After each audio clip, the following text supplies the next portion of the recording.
How's it hanging, YouTube? Went live just as I coughed there. That was perfect timing. How's it hanging, YouTube? It's Peter here, your Ginger Jody Geek. Welcome back to the channel for another Saturday Night Live. So this is the usual Saturday show where we talk all things geek, whether it's movie related, news related. We'll have a little look at what comics and things we've been buying this week. And we also pick a topic. So this week we're going to be looking at remakes, our best and worst remakes.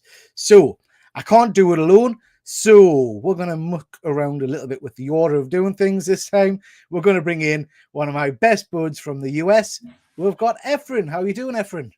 What is going on, comic book familia? I love Saturdays now because I'm always on Peter's channel. Hopefully most of the time, either I'm here or I'm at a comic book convention being his roving reporter. Peter, Saturdays is the best. Good stuff. Good. And Efren, I've got your jingle set up. So the next time you're at a convention, before you come on live, we're going to do a little jingle, a news report with Efren. So always appreciate me. And can I just say, Efren, before we get started, you've started doing your own live shows, and I watched yours earlier in the week, and it was tremendous. It was really, really cool. You motivated me to do live shows. And I go, dang, Peter's on 24/7. You know, I got to do at least once a month, you know, go live and stuff like that. But our next live broadcast at a convention, everybody's got to watch because it's going to be at San Diego Comic Con. Wow. That'll be amazing. Oh, yep. Yeah, looking forward to that. So we've got one American on screen. Let's balance it out with another American. Rob, how are you doing, sir? Well, 3 streams of this for the day so far, so I'm. And then you've got another after this, haven't you? Yeah, I do. So I'm working for that 24/7 live. Saturdays are a busy day for me. Do you get like a special badge or something for like a veteran 24-hour badge? No, but I'm thinking about installing a bucket. Yeah, we have ceramic pots over here. We can maybe get one of those shipped out here. Oh, and I work in that's a hospital. fancy. I work in a hospital, so I can get you all kinds of invasive devices to help. There you go. No, we'll just be able to have the pot that I can sit on. That'd be good. Yeah. Real bedpan action. Real quick, Peter, we got you covered from Northern California, where Rob's at, to Southern California, where I'm at. So we got California covered for you. You got one covered. That's right. But Efren, you're not going to go out to Heroes Con? When is that? 2 weeks from now, 12 days. North Carolina, baby. Oh God. We've got like 35 YouTubers from the community. They're all converging together, meeting up Friday night. Wow. At a place together that I've been organizing. Oh, that'll be fantastic. Oh, it's gonna be a blast. We do a similar thing at a convention called Thought Bubble here, where a lot of the YouTube community kind of get together on the Friday night, and I have to say it's a bit of a wild night. We'll have a lot of fun. So yeah, it's good stuff. Okay, next. I normally bring him on first. And his little arms are flapping. I can see him backstage. His little arms are all over the place. I'm slightly hesitant because it's hot over here, guys. It's hot. And sometimes it's hot. You know, for us, it's hot. Sometimes when it's warm over here, people like to go out and sit in beer gardens and things like that. And Mr. Keegan, how are you, sir? He's muted. Hang on. Ayo. How are you, James? I'm very well, man. That's why it's hot under the water. Yeah. Okay. Yeah. Have you had little drinky poos today, James? Have you been on the baby sham? There was some kind of finale football match today, so I joined a few friends watching that. You don't do football, do you? Could not give less of a shit. But it's funny because like when someone scores a goal, it's like for us, like the comparison I do is like for us, it's when like Cap picks up Mjolnir. It's like they score a goal, yeah. It's like that's how we feel. I think when like a Cap picks up Mjolnir or like Tony does the snap, you know. So good stuff. Yeah. Well, it's nice to have you here, James. Nice to have you. I'm very happy to be here, man. This is good. This is what I live for. So I'm so curious. Was it like all of 20 degrees there now? At least, Rob. At least 17. It's practically like living on the surface of the sun, Rob, over here in the UK. It's 17. Yeah. 17. Yeah. See, I think it's a nice temperate day. It's 24 here. And I'm sure where Efren's at is probably closer to 28. mean, that's insanity. That's just, I mean, I wouldn't even go out the house at that kind of temperature. Now, speaking of temperature, someone that's even more northern than me, so is used the pressure. to wind and snow. We've got Highland G. How are you doing, Highland G? I'm good, yeah. And yeah, it's toasty here too. Yeah, we're not used to the heat, are we? So we kind of shy away from that horror. But lovely to have you, bud. Always a pleasure to have you on the show. And I'm really pleased that you've been joining on a few of these now. So yeah, it's good. It's supposed to be my third one, I think. Yeah, third in a row, I think. So it's always nice to have you as part of the team. Another big part of my team is JP. How are you doing, JP? I'm all good. Thank you for having me back. Not Just a to problem. translate for James about the football, when someone scores a goal, it takes somebody getting a home run. Yeah, there you go. That does not make it any easier or relate to me in any. Yeah, for our American I'm colleagues, translating for our American friends. when we're talking football, we're talking soccer. No, we We're understand. not talking football, it's soccer. All right. I don't know. I just Jason's checked. having a very hard time understanding what I'm saying, so Yeah. I'll try and enunciate a little bit more. Yeah. I just checked. It's 19 degrees over here. Oh, you're And it- cooler Oh. down there. I told you it's Freezing. over here. Freezing. Yep. Yeah. Now, he's waited in the wings, well, in his nest long enough. We've got Dr. Von Hoot. Evening, Hoot, gentlemen. You too. How you doing, guys? Not bad at all. And Dr. Von Hoot, I had the pleasure of talking with you earlier in the week when we were doing This Is My.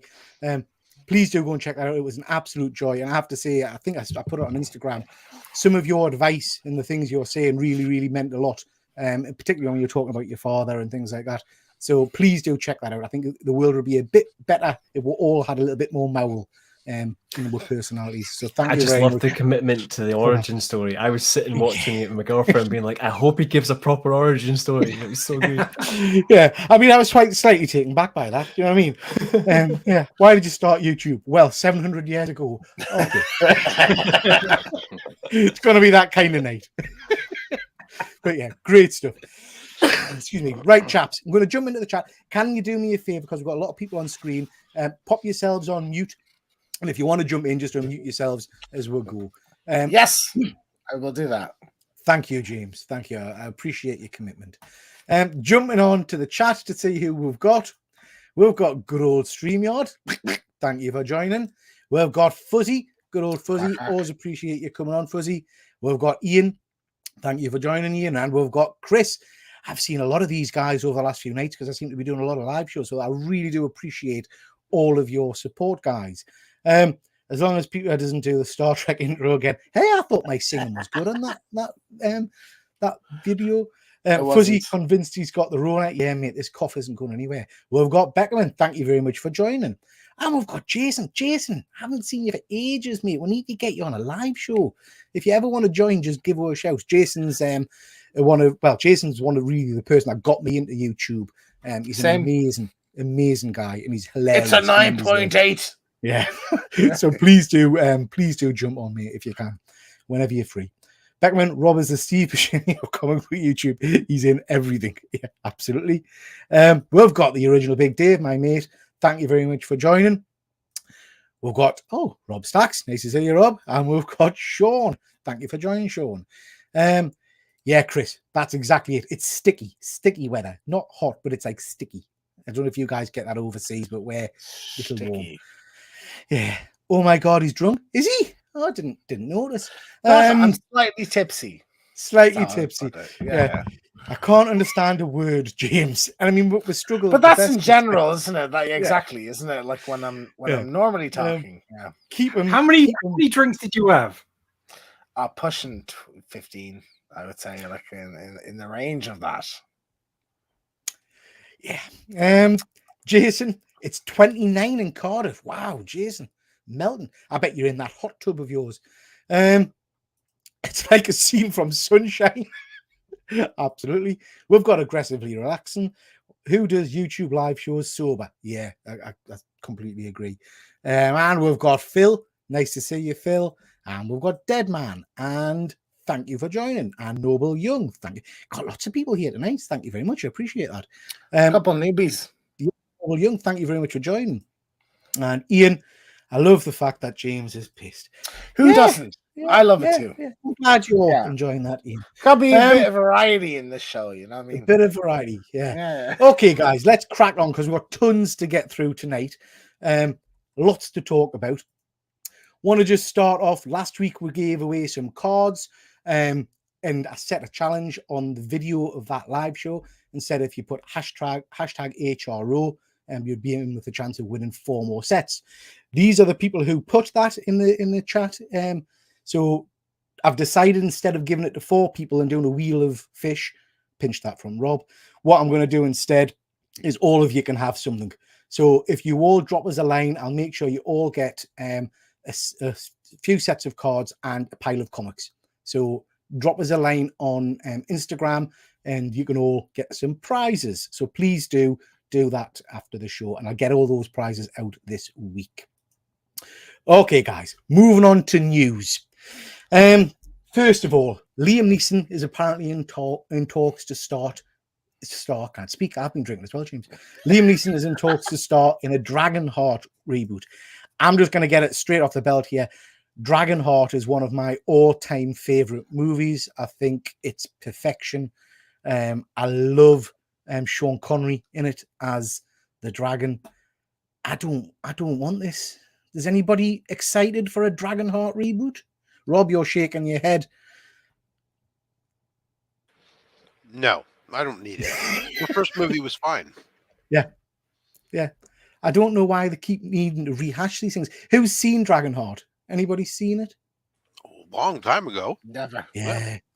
You've never seen James, it's right up your street, mate. I think you would really like it. So basically, it's the story of a prick prince, basically, who Well, I already love it. That's what I thought, yeah. So, you know, who ends up being attacked and a dragon saves his life. And because the dragon saves his life, they share the heart.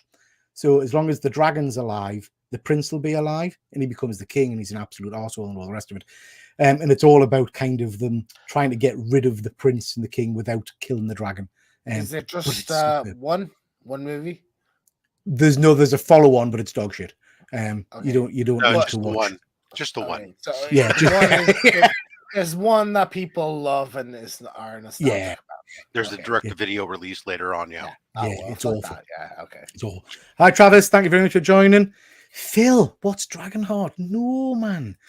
Right, homework for everybody. You've got to go and watch Dragonheart because it is absolutely superb. So yeah, not interested in a sequel to that at all. Definitely not. Live action Miles Morales movies being teased. So the director has come out and said that they are actively working on a live action Miles Morales movie, which is great news. Bad news is it's in the Sonyverse. I don't think they've 100% said it's going to be just Sony. I think no, it's so it will be though. Like this was a given, surely. You know, oh, absolutely, going to happen. Yeah. A Miles Morales movie was going to be happening at some point. So yeah.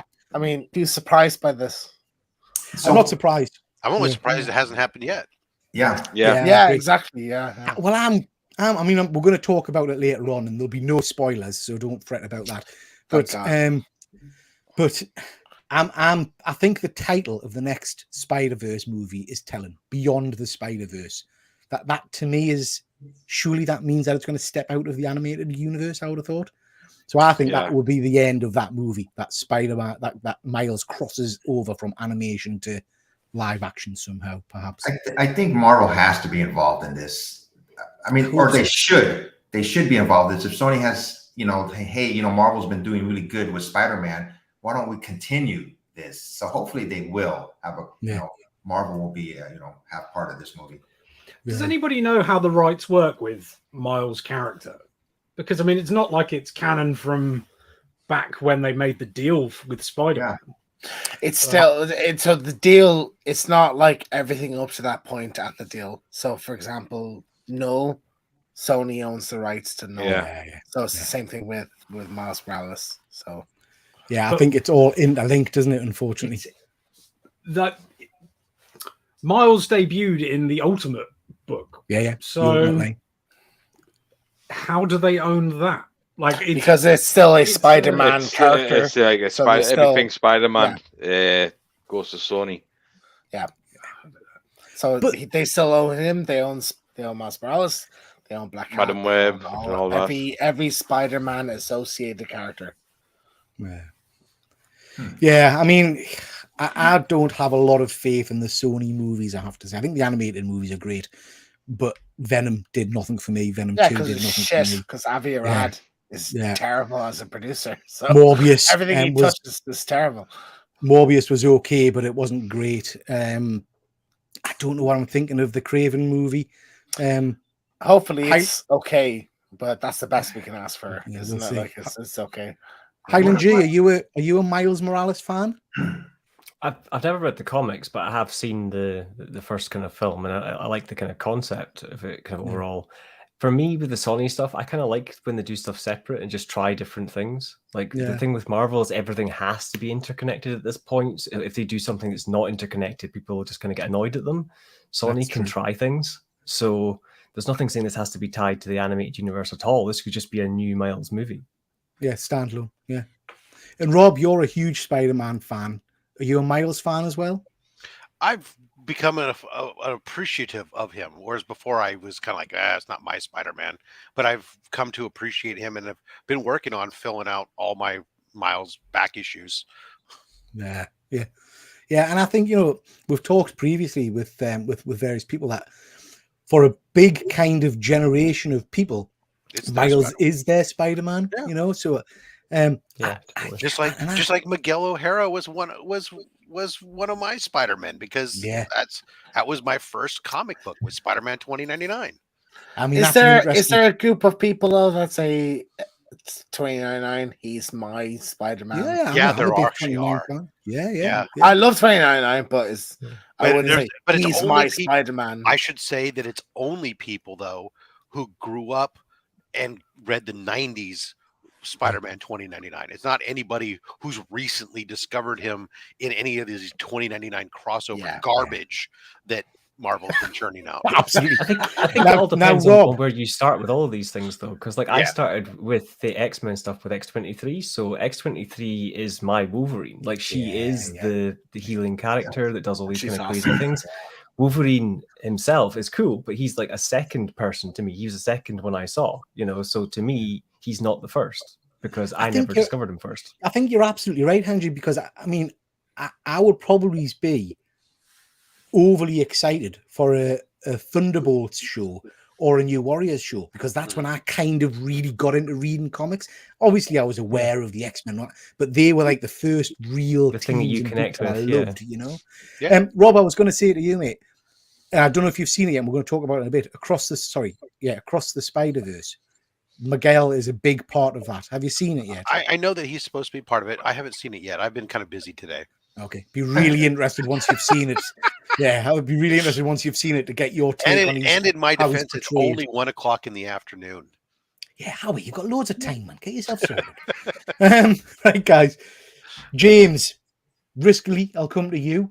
The Witcher showrunner defends Henry Cavill's recasting, teasing Liam Helmsworth's performance.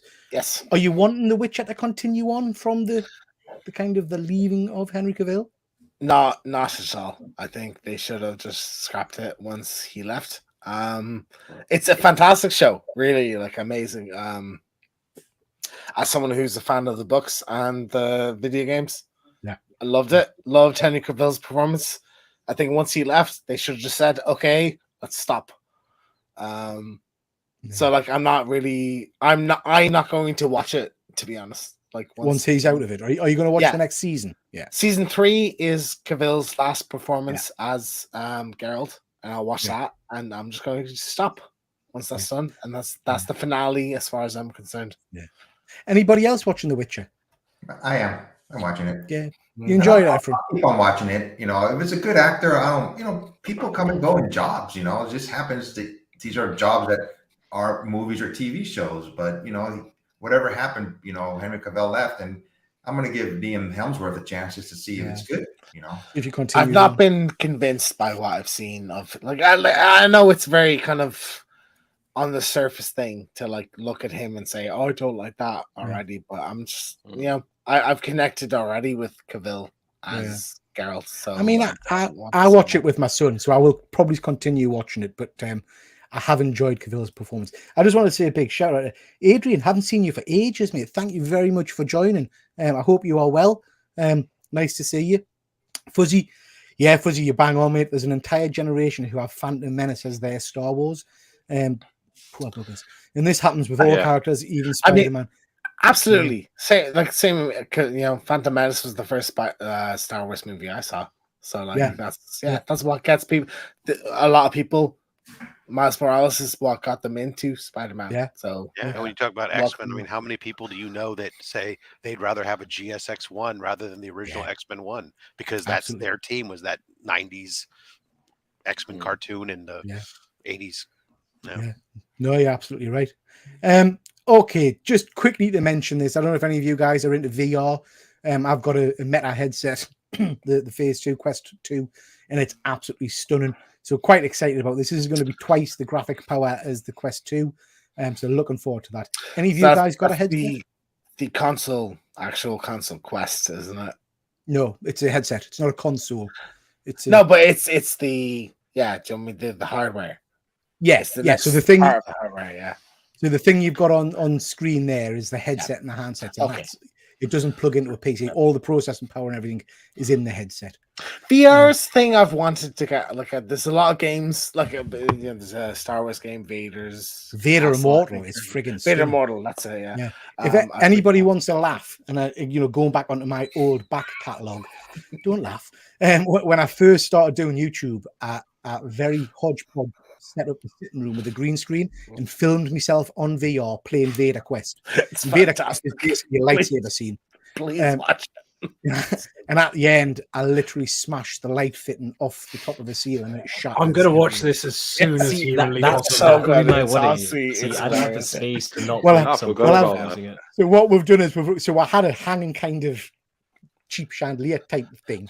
Replace that now, and it's just a flat light in the ceiling because I literally smashed the entire frigging thing. I blamed it on my son, so that was fine. I had an Oculus when they first came out because I got it for free from Samsung, and it used to snap your phone into it and stuff. But I mean, and I thought it was like, in its early days, it was kind of why do I have like a virtual home theater in here to watch a movie on a screen or something stupid? I'm like, but I mean, it sounds like it's gotten much better.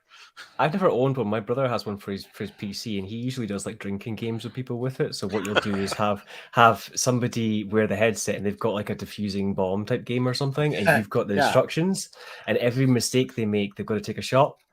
Yeah, and they've got to still keep trying to defuse the bomb. But it's really bizarre. I was quite, it's VR to be crap graphics, and it is. There's no comparing the graphics on VR headsets to like the modern games, PC games. But it's bizarre how immersive you get. So there's a game called The Climb, which is a rock climbing game, where it's literally just a rock and you literally climb.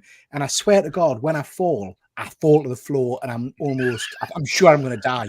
I'm literally like, we need to see how, that. like into your head it gets, like how you feel like you are there, and one of my favorite games is, I can't remember, is it Swarm? It's called, and it's basically a knockoff of Spider-Man, and you shoot the webs and you're swinging through the city, and it literally feels like you are. It's phenomenal. Phenomenal. It's more to do with like the fact that they have two screens now, so both of your eyes are seeing it, and it's like such a high frequency that you actually pick it up as if you're seeing perspective. So even though the graphics are low, you feel you're there.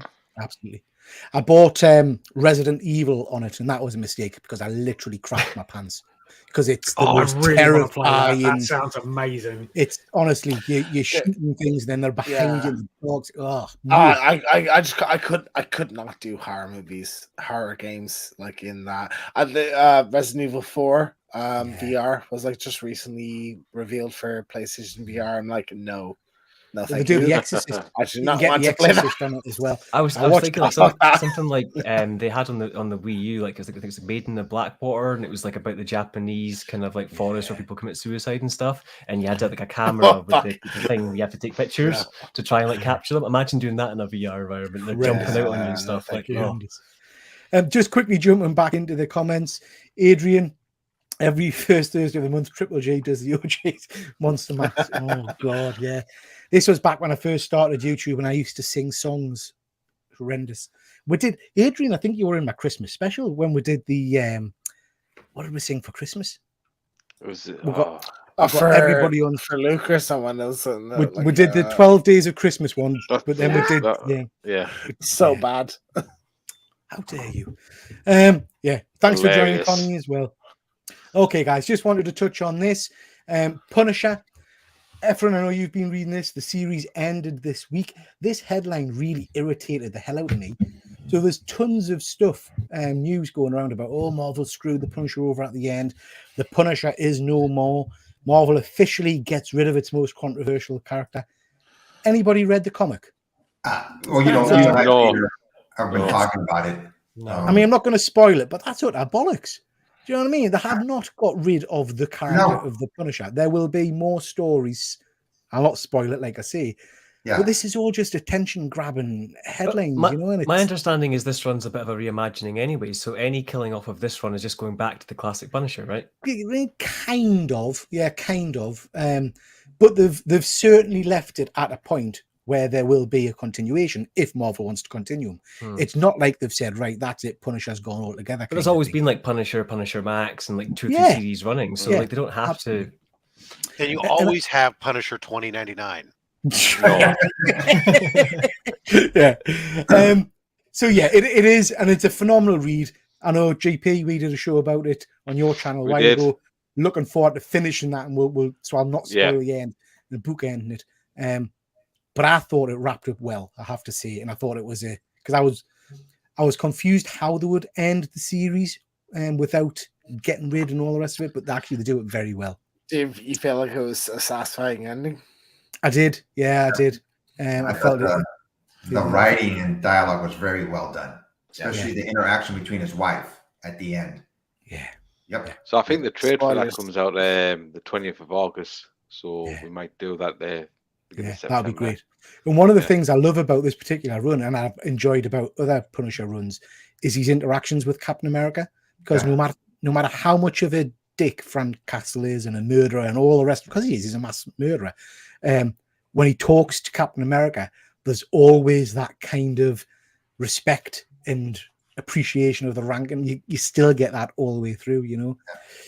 Yeah, it's very, very I fell good. in love with the Punisher because of his interaction with Captain America in Civil War. Yeah, Like that scene where he takes him down into the basement with the other, where he meets all the villains that are supposedly going to team up. It's just magical. Loved it. Yeah. And there's a great scene in, I think it's Punisher, not Punisher Kills Them All, one of the Marvel Universe ones where it's a kind of an Elseworld, and Captain America gets bitten by one of the zombies and he's about to turn, and he goes to Frank and he's on his knees in front of Frank. He says, please just end it. And I can't remember the exact line, but Frank basically puts a gun to his head and says, Cap, you're always my hero, and then shoots him in the head. And it's just heartbreaking. You know, it's so well written. It's always been a great dynamic between those, specifically those two characters. I think it's always been fantastic. Yeah. I wanted to mention this as well. Now, this has been actually mentioned on loads and loads of different sites. That's a crap image. But it's been mentioned on loads of sites, and Halle Berry is kind of semi-teased it herself, Halle Berry, by sporting a very Storm-like haircut.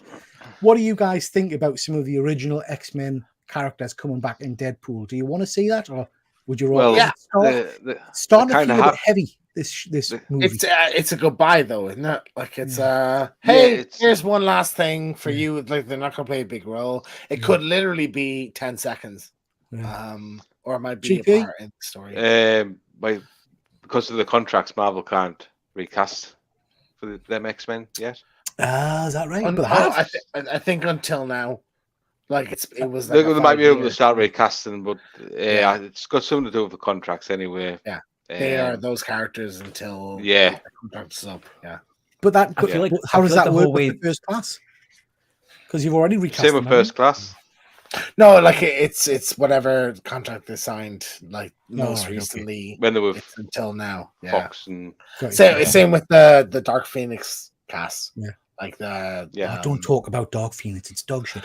Highland It's G, all what were right. you It's about all to say? right. I think it's fine. Yeah, movie. I feel like from what we've heard, there's going to be an element of time travel to this movie anyway. Absolutely, So it could just yeah. be really short sequences that we see, like that we've done in the past, like through a doorway for a second or two. It might not be as significant. Yeah, I think you're bang right. I think you're on. Efren, are you excited to see them come back? I don't know, man. It's been over 20 years since the first X-Men movie came out. It's just like Lost you there, Efren. I love the first X-Men films. They're the Peter, ones I enjoy. do you remember seeing the first X-Men in the cinema? I do, yeah. Yeah. What was that kind of buzz like at the It time? was Like, absolutely. It's so. Oh God, James. So I've been a comic nerd since I was a wee nipper, and I remember the first X-Men trailer coming out and is putting it on me bloody PC and getting my dad to come and watch it because I felt like it almost validated me nerdiness. Look, they're making a proper film with proper actors about my stupid comics. Do you know what I mean? I remember the first time I seen it. It was I was just watching the Sci-Fi Channel, and the trailer come on for it, and you seen Wolverine's claws pop. It was like, for me, like I didn't see the first one in the cinema. I saw the second one in the cinema, but for me, it was very much the infancy of my obsession with. Like, I think Sam Raimi Spider-Man 1 started it, and then X-Men, Daredevil, and it kind of started there, and very much. Fuzzy's got a bang on here. X-Men 2 still one of the top 5 Marvel superhero movies. Absolutely, I think it still stands up as well. It's absolutely an amazing movie.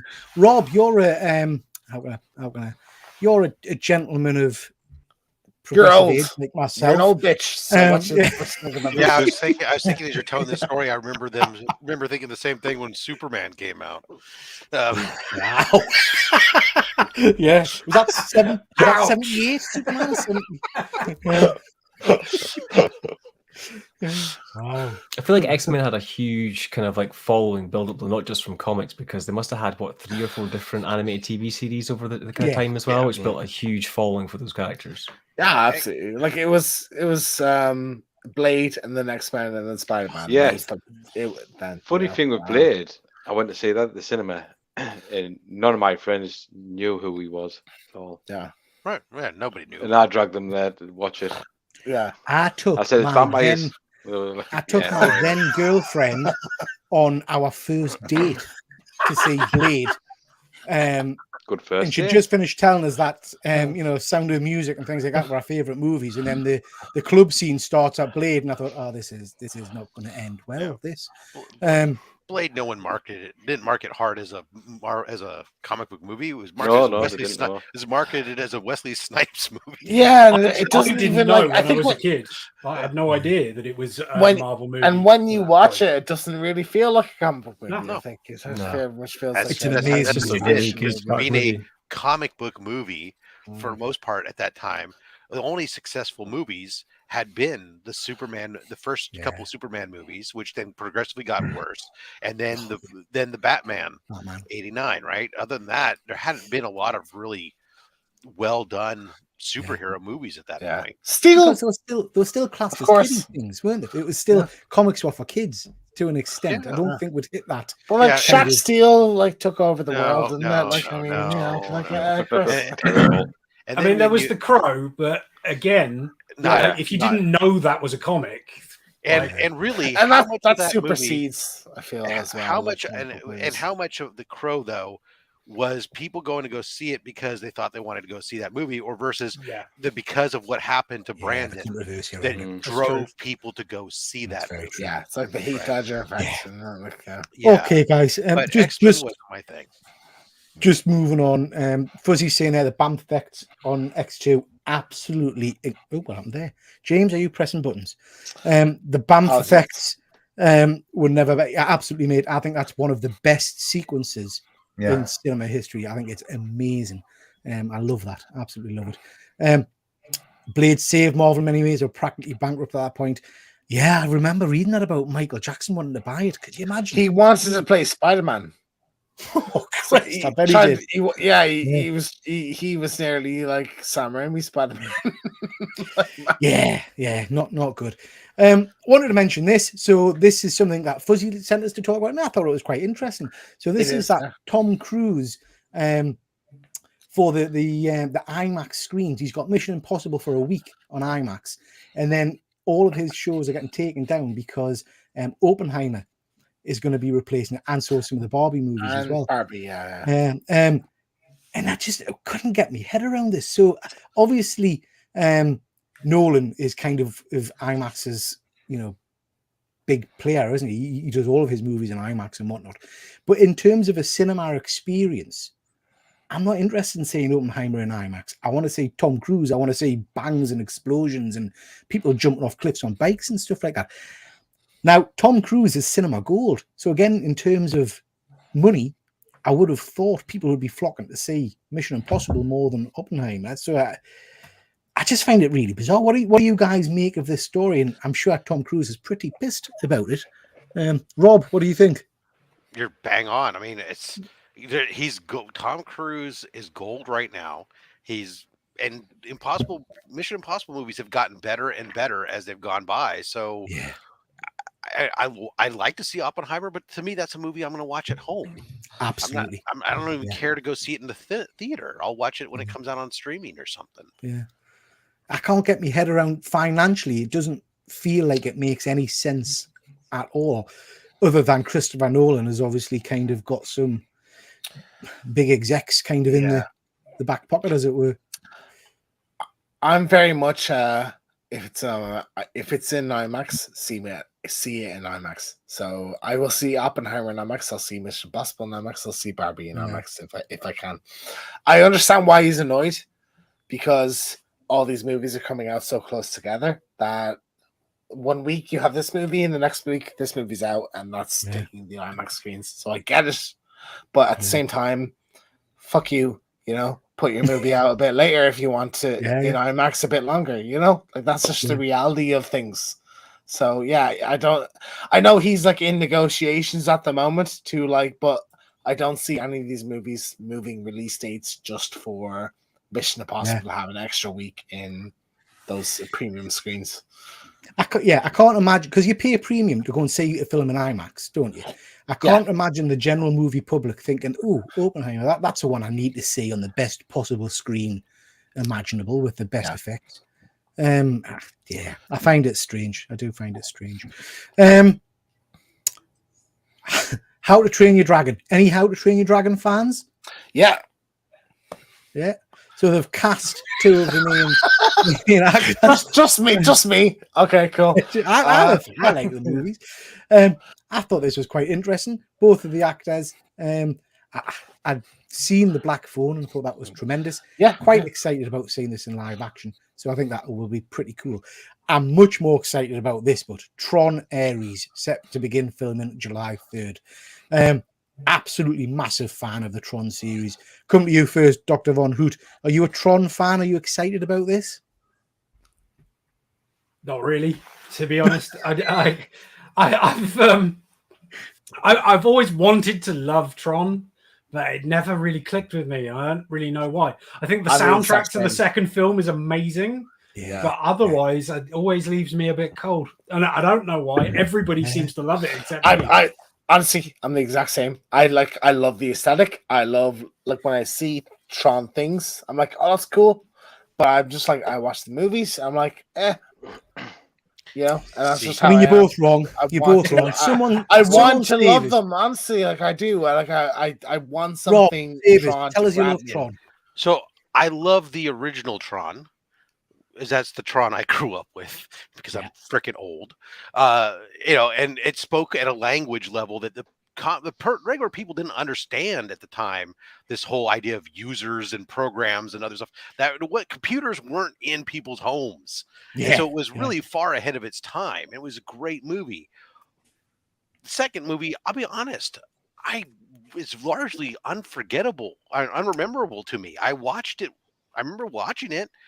And I don't remember hardly anything about it other than that Tron at one point was back as a bad guy or something. Like his program was corrupt. Jeff But Bridges, yeah. beyond the rest of that, I'd have to go back and rewatch it all to understand whether or not I care for a third or not.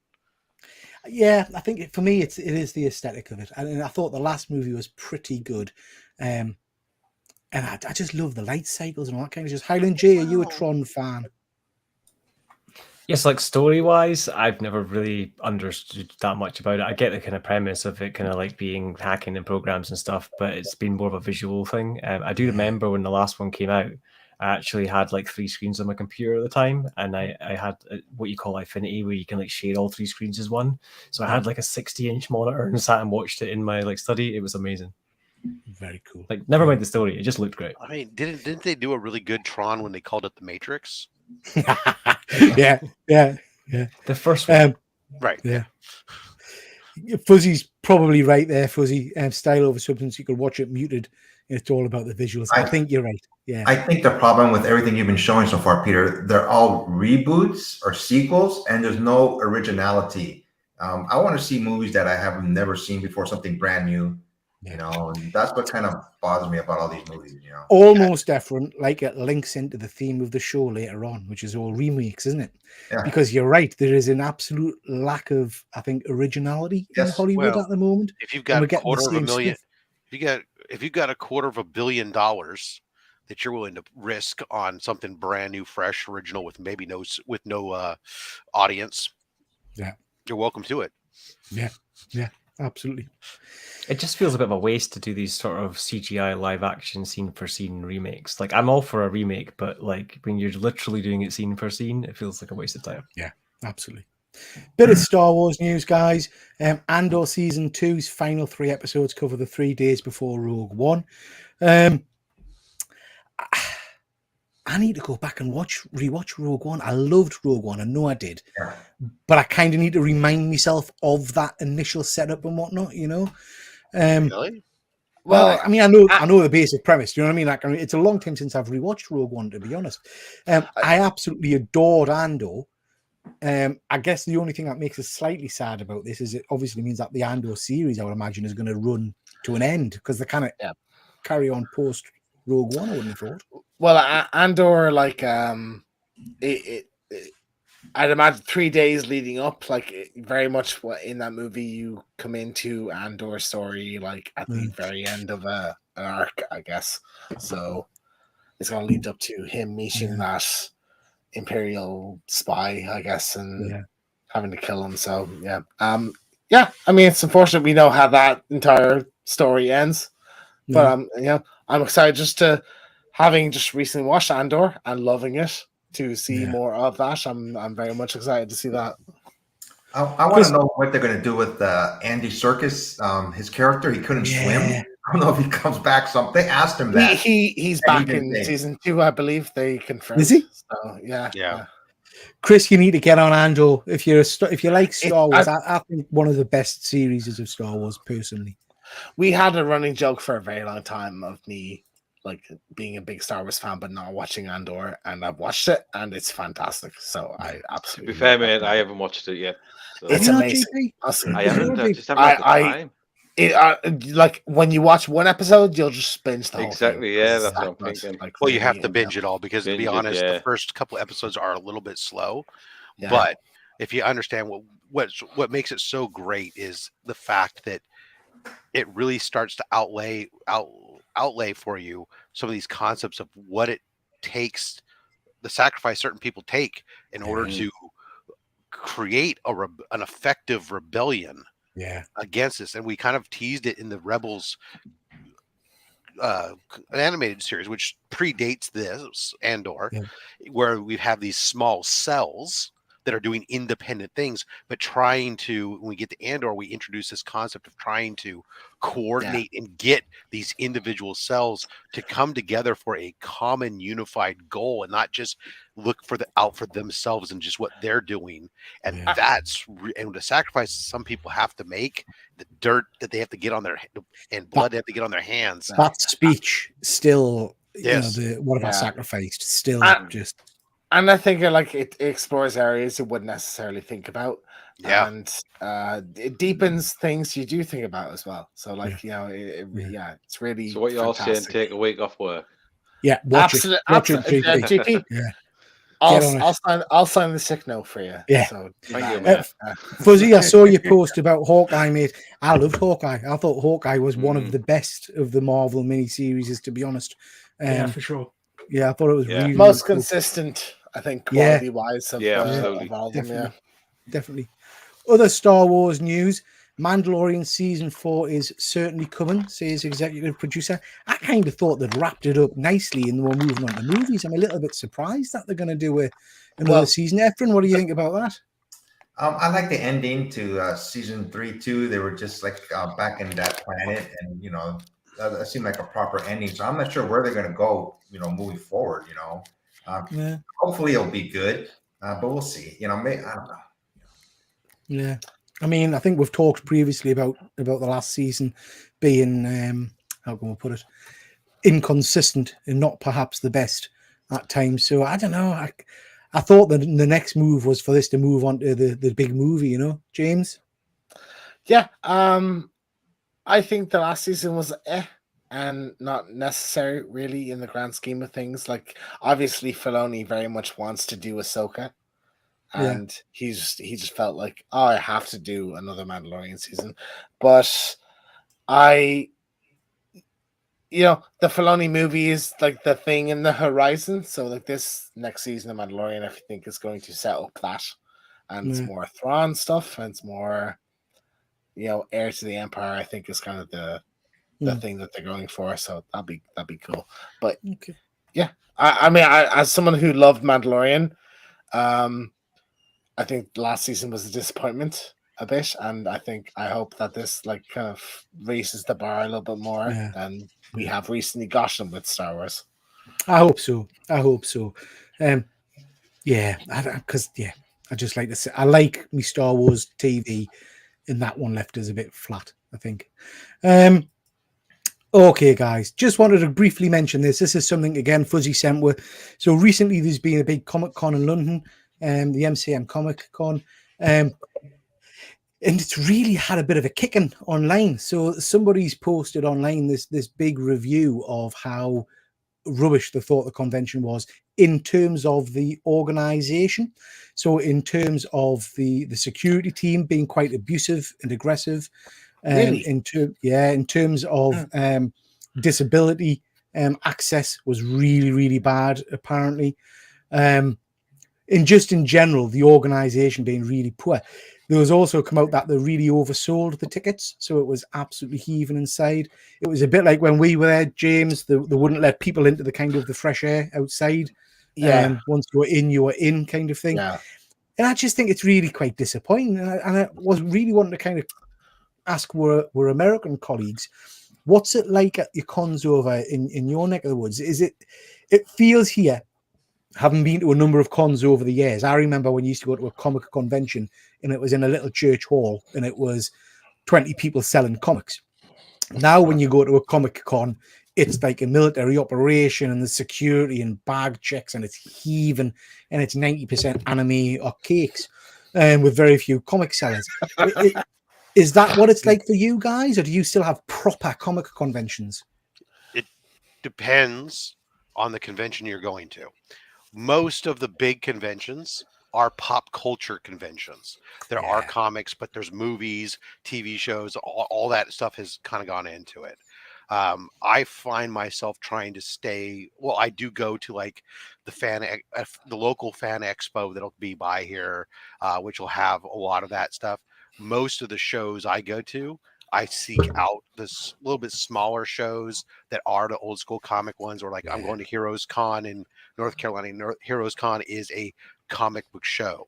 I mean, there's like the list of artists that are good and creators that are going to be there that are just comic book stuff is 1.5 miles long. And there's not a single person on that list that's a celebrity of I star in this TV show or I'm in, this whatever. It's comic book stuff. And that's all it is for the most part. Yeah. And what's it like for you, Efren? Is that the same for you? What Rob said basically is true. I'm just talking about San Diego Comic Con now.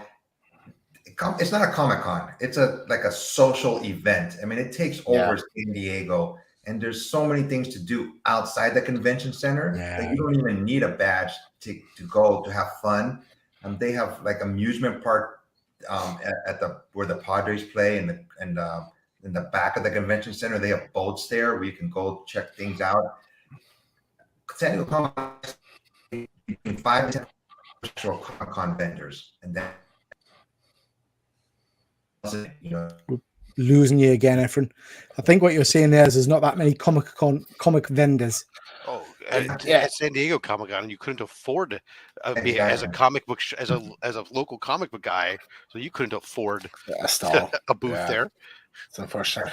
Really? It's interesting though. Like I've frequented MCM Comic Con specifically quite a lot. It's probably the convention I've been to the most. I have my several autographs from that. It's never stuck out to me like any of the issues that have recently, I think, come up from conventions lately. It's interesting, James. It's interesting because obviously we were at it was at the Excel, so we were there not that long ago for Star Trek, for Star Wars. That's and it was pretty good. Yeah. So at first, when Fuzzy sent this to us, I thought, oh, it's probably just someone having a bit of a whinge. Do you know what I mean? Yeah. But then I clocked how many people have liked it. So over 4,000. Then I clocked it again the day before I came on. It's like 5,500 people have liked it. There's over 600 comments, all of people saying the same kind of stuff. Well, so it's not just one person kind of having a bit whinge. Do you know what I mean? It must have been pretty bad. For me, my experience of MCM, I'm always every time I've gone, it's always been I go in, I have one autograph to get. I go usually straight, I go with my sister, and she's not really a nerdy person. She just goes to get her fucking Japanese kebab or whatever, she likes the donuts and the Asian food or whatever. So we go in, I get my autograph, we go have a look around, I'll buy a couple of things, and then we leave. And that's kind of the experience we've always had with MCM Comic Con. It's always been fine. So I don't know, I can't really speak to if you've had more than one autograph to get or anything like that, but I've never had an issue with anything from MCM. I can't really complain about the process of MCM Comic Con at this stage. I think if you're out here, most of the big cons that for the con season that goes on, when you look at any of their lists of who's showing up, there's 15 wrestlers, there's 15 people who are from TV shows or whatnot, and then there's some comic creators. And when you walk around the place, it's going to be a mix of stuff, because that's how they're going to maximize the attendance and how they're going to fill those halls nowadays. There's, I mean, even I just went to Short Boxed, did a con here where I'm at, and it was nothing but comics. And they're even though it was in our big convention center, it was in one small room, and there's 25 vendors in there.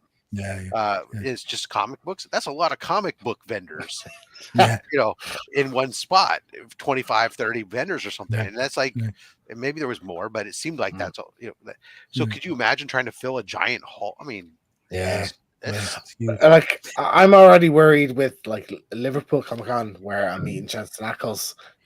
Gabriel Luna is there. I don't want to book an autograph or a photograph with him because I'm not sure I'll get the opportunity to do that. Just having one photo op and one autograph. Because you queued for hours the last time, didn't you? It was obscene. I nearly started crying the last time. It was that bad, that experience. So I don't want to do that. I'm hoping on the day I'll get that done quick, and I'll be okay, Grant, I'll just go and do that quick, and then we'll. It's interesting, isn't it? And that's why I enjoy. I know I've mentioned it before. Thought Bubble here in the UK, because it's a comic art convention, so they're very tight on who actually exhibits. It's lots of local artists and things like that, and then you have your big name writers and artists. So Al Ewan was there. We've had Ram V, James Tinian. All those kind of people are there, and they're signing your stuff for free. They're there for the love of comics, not to make a big profit, which I think is amazing. Looking forward to that this year. Okay, guys, moving on to what you've been reading. So just quickly covering some of the things that we've all been having a bit read of this week. want to start with this. So I know Dr. Von Hoot has been reading this. This is World Tree. This is by James Tynion. I loved issue 1. Dr. Von Hoot, interested to know what you thought of issue 2. Loved it again. I really was into it, and it's got a great way of hooking me into the next book. Like, because I had the same thing with the first issue. I was like, oh, I really have to. And when this finished, I was like, come on! I almost angry that it ended, like, because it reads so well. It's really interesting and unexpected. Really, it's still unexpected, even though we know sort of the basis of the plot now. They're doing some interesting things. I think it's very entertaining read if you like violence and swearing. Yeah, a naked woman. Yeah, naked woman. Anybody else been reading it? Not yet. Yeah. So I really enjoyed it. I loved issue 1. I slightly differ from the Good Doctor in this issue. I thought it was really good still. I will definitely read more. But there was just, I thought, some bizarre dialogue. So that this kind of first image there, the kind of the orangey yellow page, I think goes on for 2 or 3 pages. And it's a discussion about him hiring a prostitute. Yeah. And it was like, I was reading it thinking, I'm not quite understanding what this has got to do with the book. Do you know what I mean? It really had nothing to do with the book, to be honest. But it was. I can completely understand why that would throw you. I thought it was interesting still. Like they're trying sort of that Tarantino style movie dialogue where you're having a conversation that's got nothing to do with the plot, just with the characters going into whatever situation that is in the plot. Yeah, it's like that basically. But still, it has hooked us. Now, this next book, I shouldn't have liked at all, but I friggin' loved it. And this is Edge of Spiderverse number 2, the Spinstress issue. Any of you guys read this? Is it anybody's list? No. I've not read that book, but I read her first appearance, and that was the highlight of the run for me. You've got to read this. Books. So this is the Edge of Spider-Verse book introduces or kind of continues the story on of some of these characters we've seen. And this is basically Disney Prince. She's a Disney princess in a Disney world. They sing it in the comic and all kinds. But what they've done with the characters and everything, it was just superb, Green Goblin is the kind of, the big bad there and everything. And then we'll get Venom at the end. Craven the Hunter's in it and the Vulture, and I just thoroughly enjoyed it. It was a real good. The idea is genius, and it just feels like it's a label to print money. If this catches on, that if anybody pays attention to this book whatsoever, it'll just like explode. Kids everywhere will love this. I love the idea. I mean, Rob, I know you're a big Spider-Man person. Is this the kind of book that you would pick up? Is this on your pickup list? No, actually, this is the first of the Spider-Verse series that's come out where I decided I wasn't picking it up. I wasn't going to waste my money on because they just have been nothing but an excuse to introduce new characters. To go, oh, look, here's a new character. Come get it and whatever. But, I mean, it's interesting concept, this Disney thing, and obviously something you wouldn't have had if Disney didn't own Marvel. But it was a fun read. It is well worth, I think, picking up and having a bit of a read of because it was just fun. Now, that was a fun read. This was just dog shit as we expected it. As we expected it to be. This is the Amazing Spider-Man 26. This is the big surprise death issue. It made no sense at all. It was an absolute kind of cash grab. It was just crap. Is this Miss Marvel, like her? Yeah. When was the last time you enjoyed Amazing Spider-Man, or a Spider-Man? Hang on, well, let Rob will do his quote. Rob, all you want. Yeah. Issue 50. That was the last time it was Spider-Man. Was good. Yeah, it was just awful. The artwork's just atrocious. You know what? I'll tell you. I read it this morning. And as far as some of the issues have gone, I didn't think it was as bad. Maybe that was because I felt it was maybe sort of wrapping up some of this Mary Jane stuff. And moving on now the kids are gone, and it's going to be just her and this. Maybe this guy's going to stick around. Maybe not. Maybe we'll. I've seen, as the eternal optimist, as a Spider-Man fan, I'm seeing a glimmer of a hope that maybe one day there's a path back to Mary Jane and Peter, from this thing. But as far as Kamala Khan, now all of a sudden it's like, okay, this is the whole reason why we had her interning at Oscorp early on, which I was like, why did they do this? Oh, just so we could later on get to this point, so we could have her show up and be part of this team. I didn't know that one of her powers was she could make herself look like other people. Neither did I. I didn't know that was the thing she does. Kind of got that was what was happening almost right away. And now obviously this is just the path to make her, oh, look, she wasn't really an Inhuman. She's actually a mutant. Yeah. She's going to be back when the movie comes back. They'll make her a mutant. She'll resurrect on Krakoa and it'll be no big deal. Yep. So, I find it really annoying that the movies are influencing the comics so much, because it should be the comics that have their own thing, and then the movies take inspiration from that. But the comics don't make any money, do they? It's the movies that are making the money for Disney, and it's also the movies are bringing people back into comics. Yeah, the comics establish a base for the movie. It has a base core audience that will go see it no matter what, and then it'll also establish the base idea for the movie to be created around. The movie then itself gets a larger audience that has the potential to bring people in. And if they go back from watching a movie into the comic and it doesn't look anything like the movie they do, then they stop reading the comic and they go away. Yeah, absolutely. I would see how many people, depending on their age, read comic books. Go like 20. How many 20-year-olds actually read comic books? Are they into it as much as some of us are? Very few. I think, Efren, unfortunately. Well, at $5 a book minimum, you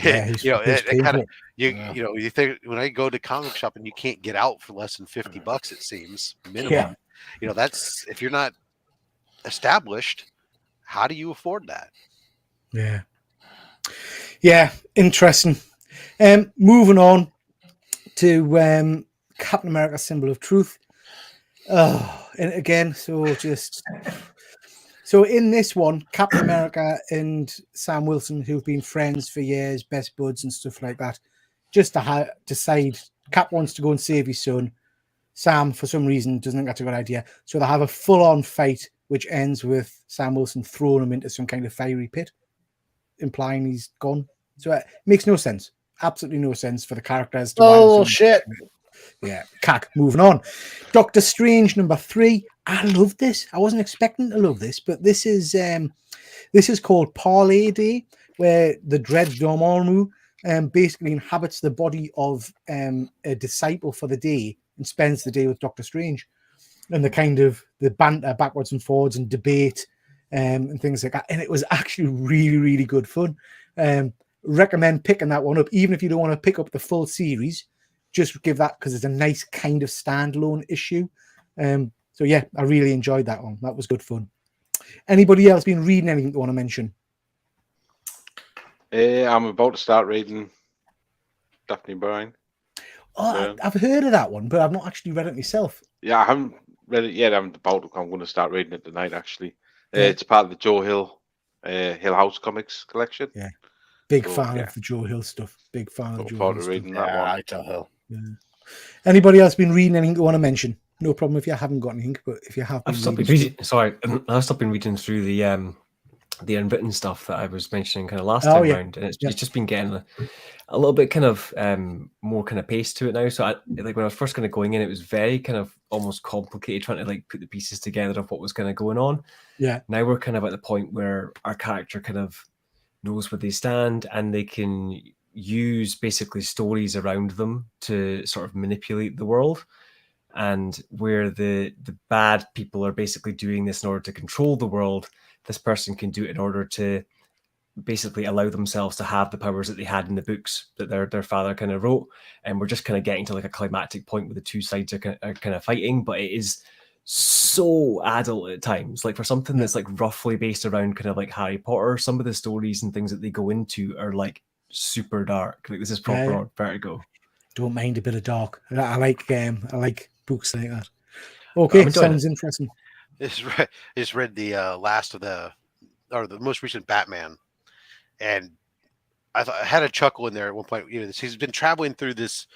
He's in a multiverse situation, right? And he ends up traveling, jumping, and it's not great. The pacing on it, just jump. But it was kind of a funny moment to me. Was like he gets traveling through multiverse. He doesn't have his utility belt, and at one point he's visiting Batman 89 universe, and he ends up in Batman 66, and of course Batman 66 hands him his utility belt. Oh, Batman needs to have a utility belt, and then he ends up later on in the Frank Miller universe and ends up, oh, you only get your new costume, and then of course he ends up in some universe where there's a freaking shark Joker, and of course he goes into the utility belt and goes, oh, finally a Batman who's more prepared than me, and he pulls out the shark repellent. I couldn't help but chuckle. That's very cool. Does Alfred come back with him then, Rob? Because that's what I was thinking. No, Alfred. He asks Alfred too, because the Alfred there doesn't have a Batman, and he asks him to, but that Alfred says, "Look, I'm not you're not my Bruce, and I'm not your Alfred. I have things to do here. You have things to do there. Go there." That's good, man, because that would have been an easy out, wouldn't it? That would have been an easy out. Yeah. John's just saying he's read Punisher. Absolutely, we've just been talking about that, but I really enjoyed that. I thought that was a good finale to the series. Enjoyed that a lot. Okay, chaps, going to be talking briefly about what we've been buying this week, what we've been picking up. James, we'll start with you. This is yours. Yeah, I don't know if you guys have noticed, but I've had a few drinks today. Oh, have you? I have. Really? And, it's been particularly in this bar that I drink in, right? That I've sat there and I just end up buying shit, like when I'm sitting there drinking having a few bites. So this is a figure I've wanted for a very long time, and I just said, "Fuck it, I'll buy it today," and I bought it. So I have an Anakin Skywalker, the Clone Wars kind of costume. I love these whole like Clone Wars, but seeing the realistic version of it. These kind of figures. So this is like the Hayden Christensen, but in the Clone Wars animated costume. So yeah, I'm very excited to have this figure come. Superb, great pickup, that James. Great pickup. Promiscuous Time Traveler, thank you for joining, bud. Pennyworth was a pretty good TV show. I watched the first 3 or 4 episodes, and I think I, for whatever reason, missed it. But yeah, it looked pretty cool. Excellent, good stuff, James. Rob, these are sexy. Yes, more Golden Age goodness. And I've been working on my Dell 4-color Flash Gordon books and was able to pick up 4-color 10 is the one that's on the left. No, right. As we're looking at, the one with the who's been drinking now? The one on the right, that's the very first of the Dell 4-color Flash Gordons. And obviously you can see that the upper right corner of that book's got a little chunk out of it. Hence it's limits it as a 5.0. And then 84 there being the second book in the of the run. It's not, obviously they're not great covers as far as some of the other Flash Gordon covers go, but these are just, classic books. And these are 1942 and 1945. And the 1945 book 84 there, that's white pages on a 5.0. I'm happy with that. Very clean looking covers, mind, aren't they? For books of that age. Nice. Yeah. Yeah, and the back side of that Flash Gordon number 10 has a giant pin up too. So it's like it's like the whole group of the Flash Gordon ensemble all like sitting together, almost Breakfast Club style with bubble helmets and stuff on, and it's kind of cool. I like them. I'm a big Flash Gordon fan, so yeah, very, very cool. Speaking of CGC, just before we move on to the rest of you guys, I haven't bought anything particularly this week, but I have now had some books sent off to CGC. So this is the stuff I've sent off. I've got a first He-Man gone off. Marvel Comics Incredible Hulk 449. There's 3 copies of that. So that's the first Thunderbolts. Ice Cream Man, 2 copies of that. Massive fan of Ice Cream Man. I don't know if any of you guys are reading that. Love that series. Bloodstone 1. So that's the first appearance of Erica Bloodstone. Chew, massive fan of Chew, so I've sent that one off. A lot of these are my personal copies that I'll be keeping for myself. Kanto, 4 conventional copies. I'll be selling them, keeping the best one for myself because I got those for an absolute steal. Then we've got first Squirrel Girl, first Peggy Carter is Captain Carter, and Strange Academy 1, and then a Secret Wars 8, because everybody's got to have a Secret Wars 8 CGC, and I haven't got one yet. Is Ice Cream Man the horror movie? Yeah, it's an anthology, so each episode's a kind of a different horror story, but it's all themed with him. Is that there's like a classic kind of horror series with Ron Howard's brother? No, it's not. It's not. It's not. Okay, yeah. Okay. No. Really good Rick James. Yeah. Clint Howard. That's the same. Yeah. Did you send all those off at once together? Yeah. Okay. So I mean, I don't know if you know, but and this is a great education. Anytime you come to see it, because you sent 2 that have custom labels, they are a separate submission fee. So you pay an extra $5 submission fee plus they'll ship sepaately. So you're going to pay a separate shipping charge on that for all of those 2 labels. Where were you last week, Rob? You should have preempted us. I've actually, if you go back and watch my entire catalog of all my stuff, you'll see I mentioned it many times throughout. Well, there you go, Peter. It's your fucking fault. You didn't do your research. Get a stack of Oops, James is being muted. What a shame. Or if you watch when it pops up on when you're doing your checkout, and all of a sudden you see I don't think it said that. Yeah, I think it did. It will. It did. Never mind. Those are very expensive custom labels you got.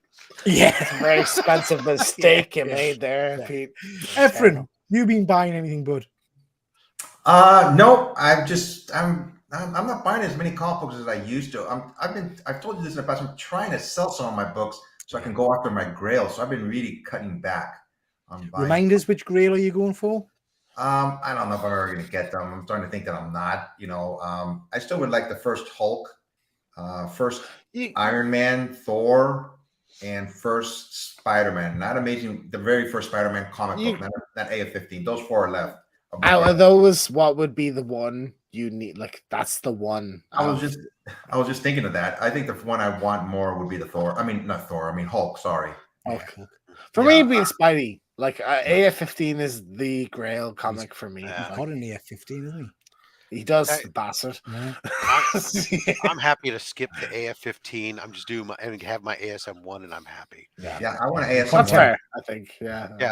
ASM-1 you can find on. Like I said, I just got mine recently, so you just picked one up, didn't you? Yeah. Rob, have you got anything else you want to show? No, I don't have anything at hand. Good stuff. Highland G, anything? Yeah, I've got a couple of things. Just one thing I want to make you big because you showed something before that I think is going to make Dr. Von Hoot's head explode. I'll show that in a second. But this is just the first thing. It just arrived today. It's one that I picked up a little while ago. I picked the first issue up, and it just stood out, and I thought it was kind of as a cool kind of concept. I actually went back to get the hardcovers that have kind of been out before, and this is called Titan Mouse of Might, and it's basically a mouse version of Batman. I've never seen that. I like that. And this is ongoing just now. It's by a publisher called what's it say on here? It's like Bad Blood or something. Blood Moon Comics. It says on the top. Right. Uh-huh. And it's a black and white comic, and it's basically this kind of story about this mouse that goes through various kind of like torments and stuff and becomes Batman essentially. I'm loving the cover. Cool. So I've got the first 3 of the latest run like this as singles, and you get there's 2 deluxe hardcovers that are out already of like previous shorter runs, and it's just a fun black and white comic. It's a little bit different, and I love the covers, cool. So I just got them for display. I like that a lot. And then I've been making some stuff. So if you guys don't know already, I've got a 3D printer I picked up probably about 6 months or so ago now. I've been kind of tuning it in and kind of playing around. And I studied design at uni, so I know how to do like 3D CAD design and kind of stuff like that. And I found this model online, which I managed to print in parts and put together. And he's just awesome. Oh, wow. So I printed all this as individual parts, and it all connects together. It doesn't transform, crazy. But it's completely animate. Like you can move every single part. You can take the guns out. Yeah. And I've got the axe, and I've printed all the different weapons. And that's all 3D printed. That's crazy. It's all printed, yeah. You've got the Matrix in there as well, haven't you? Yeah, and I painted the gold and stuff for the. Nice. Yeah. I mean, that's amazing, mate. I knew 3D printers were impressive, but I didn't think you could do that kind of quality stuff at your home. Do you know what I mean? And this, the biggest thing for me with this is that this like Anchor Make, the company who I kind of backed on Kickstarter to get this, their main focus was that a lot of the patents that used to be out against 3D printing made it that you could only do it on like an industrial level to a certain standard. And a lot of the home ones were basically kits. So you really had to be essentially an engineer to build it and, you know, fix it as kind of things happened. Their one literally looks like a kitchen appliance. Like it's just a metal, you know, pre-built machine. All you connect the top rails to the base, and that's all the kind of building you have to do. Most of the tuning and like leveling and stuff is all automated, and you can literally download files that someone else has designed online, either free or bought, and literally hit print in most cases. So I mean, there's little bits of tune-ups, and there's like communities involved. So like there's a Discord community that I'm involved in where you can ask questions if you do get stuck at stuff. But honestly, like other than learning the CAD part, because I wanted to design some random things myself, like we had a doorstop that broke and I was like, I just want to put new spikes in the bottom of this. And I drew up a little CAD circle and stuff and printed it up. Like by that afternoon, I had the doorstop fixed. Very impressive, mate. So yeah, it's good fun. Superb. I love that. I love that. GP, do you have anything you wanted to show off? No, I haven't picked up anything this week, mate. No problem. So... Dr. Von Hoot? I've been going through getting the more recent DC animated movies. Yeah. And we're going to talk about one of them later on. But this one and Batman Superman Sons one. Oh yeah. It's like it's a bit more of a kiddie film. The Super Sons, yeah, it's Damien and John Kent teaming up as kids. And I watched that a couple of nights ago. It's pretty good. It's a kids movie, but it's a fun kids movie. Yeah, I enjoyed it. I haven't actually watched Legion of Superheroes yet, which is why it's right in front of me. They do. Have you read the Super Sons comic? Yeah, it's cool. No, I don't think I have actually. Yeah, I should. If you like the movie, you should read the comic. It's really good. Yeah, right, very cool. I'll have a look. Good stuff. Good stuff. James, get that shit off. I mean, James is now not even making sense in the chat. Do you know what I mean? Love Ot. I have. Okay, good stuff. Yeah, I was halfway through and then I just came back. So whatever. What have you been watching? So let's move on to what we've been watching on TV or the cinema recently. Rob, you sent us these, I think, didn't you? Yeah, the new season of Dark Side of the Ring came out, which has just been a fabulous series. I've not heard of this, Rob. What's this about? There's a channel out here. It's a streaming or a low third-rate cable service. I don't know. It's called Vice. It's on Hulu. And Dark Side of the Ring, it explores, it's focused obviously on wrestling, but it explores some of these dark, tragic figures and some of the really seedy things that have happened in wrestling over the years. And the new season kicked off covering Chris Candido and Tammy Lynn Stitch, and also known as Sunny, and how their rise and how they came up and how they tragically, Chris Candido's tragic death just as he was getting off drugs and turning his life around, and Tammy Lynn's years in prison that continue, that she's in prison now and all these years with stuff. But some of the stories are really interesting. Some of these dark stories they've talked about and gone into. It's a really interesting to anybody who's a wrestling fan. Yeah. I think it's interesting for anyone. I've seen all of them except for this latest episode that's just come out, and they're on the Channel 4 app if anybody wants to watch them in the UK. They're fantastic little documentaries. The one about Chris Benoit is as horrible as you might think it is. Like they pull no punches. I mean, they're really brutal. Yeah, and the one with Jake the Snake Roberts, the history on his dad. I actually didn't watch that one as well because I know that story already. I know all about that, and I just didn't want to. I don't want to know. I morally object to wrestling, so that's why I didn't watch any of these. Yeah, no, so that's really cool. Cobra Kai. That's a. I'm finally getting. Look, I know it's been out. A lot of people have been watching it. You're finally watching Cobra Kai. I'm now through the first 3 seasons. I had 4 and 5 ahead of me. that's still to watch. I took a pause because I found my new favorite YouTube channel the other day. This Atomic Age Pictures. Oh my God, this YouTube channel is. It's the Flash Gordon serials, the Buck Rogers serials. It's just there's got some original content too, but most of the stuff it's like all Captain America serials, all the stuff from the 30s, the 40s. It's all there, and like I just realized the other day because I've watched some of the old Buster Crabbe, Flash Gordon stuff in the past, and I just came across the Buck Rogers one, which is like 4 hours when they put it all together into a single movie. I had no idea Buster Crabbe was also Buck Rogers. Right? I'm like, holy cow! I'll have to check that out because I like those. Yeah, the problem is that they edit it all together as like one movie. So some of them are like 4+ hours long, but it's but still great fun. Very cool. Good stuff. Dr. Von Hoot, Batman the Doom that came to Gotham. Yeah, I watched this last night. I was really impressed with it. It's a really, really cool little animated movie. Has anybody read the book? Yeah, I've read the book. Yeah, I'd love to know whether it's a good book, really, because I really enjoyed that animated film. So it'd be interesting to see how it stacks up. I enjoyed the story, but the art style wasn't for me. It's not my favorite. The animated movie largely is just the book, so you're not going to get much. You're not going to get much extra out of just reading the book from the show. Okay, good stuff. Right. And then I recommend it. Here comes a new challenger. This is an interesting one. This is a 2.5 hour long documentary about Street Fighter 2. I love it. It's in full disclosure. One of my good mates is the editor on it. All right.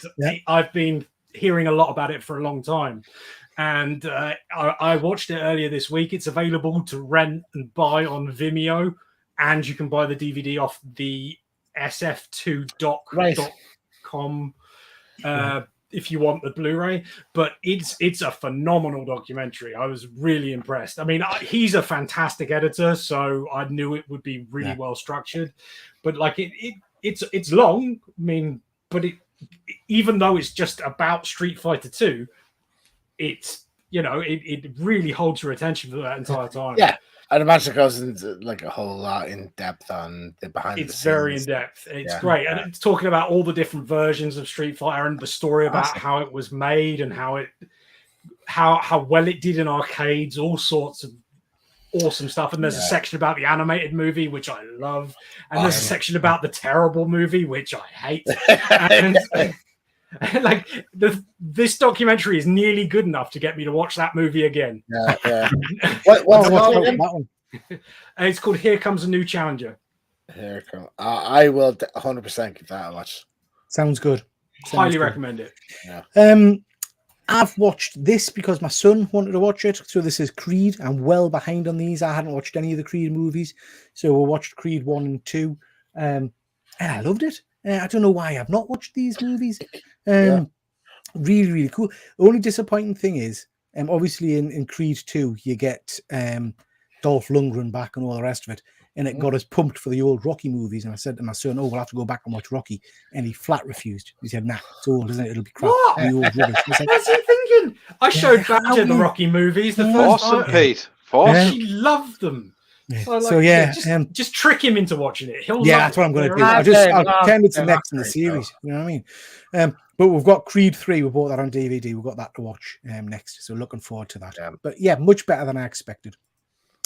James, you wanted to mention this? Yes, I have been watching. This is my I suppose this is a weekly segment at this stage. My Clone Wars update. Fantastic. I'm halfway through season 4 now. This is like essential Star Wars. Like if you're a Star Wars fan, this is like now. I feel like this is essential. Like a watch. There's been some amazing episodes. There's one particularly I loved.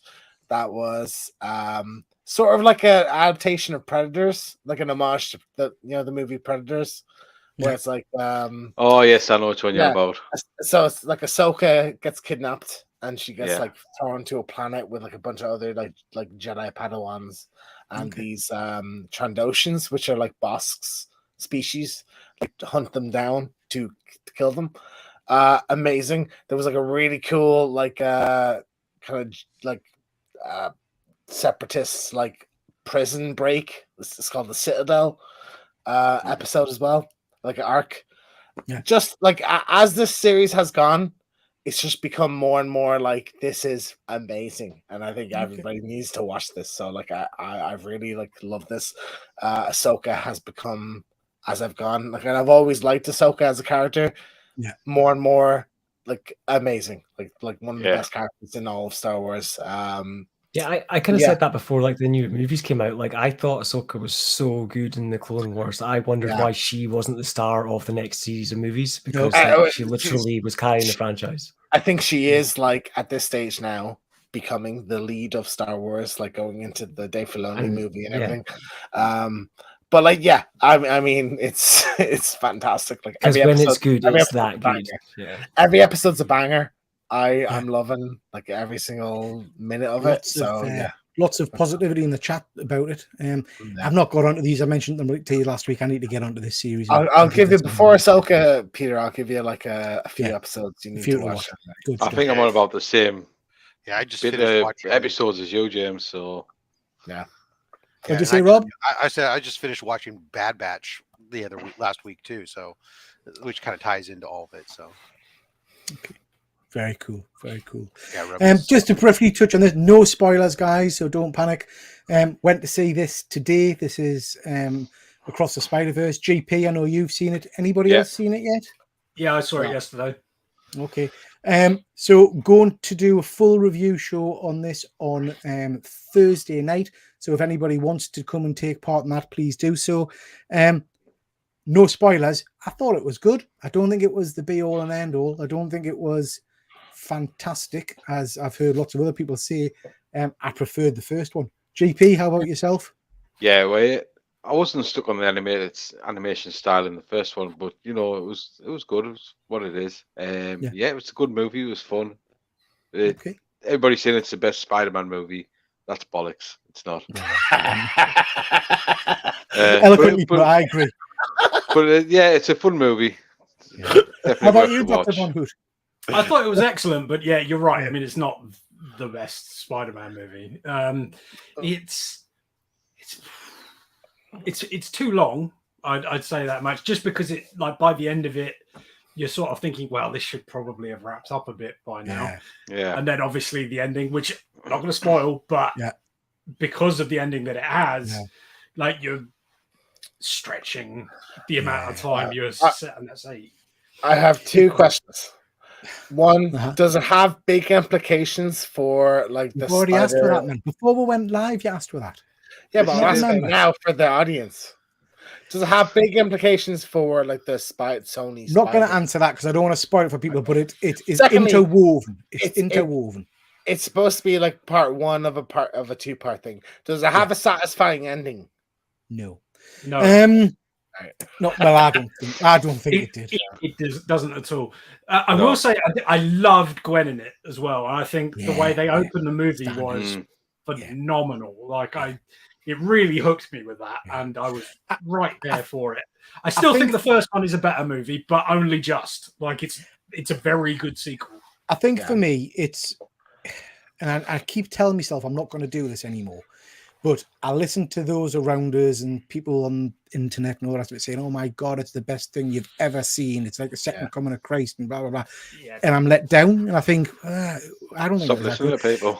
But then I start questioning myself and I start thinking, I just become a grumpy old bastard. You know what I mean? Is there some good surprises? Like really, like, oh, that's amazing if you like this. Not really anything that you didn't really expect going in, except that the art in it is phenomenal. I mean, it comes at you like a freight train, and it's relentless for 2 hours.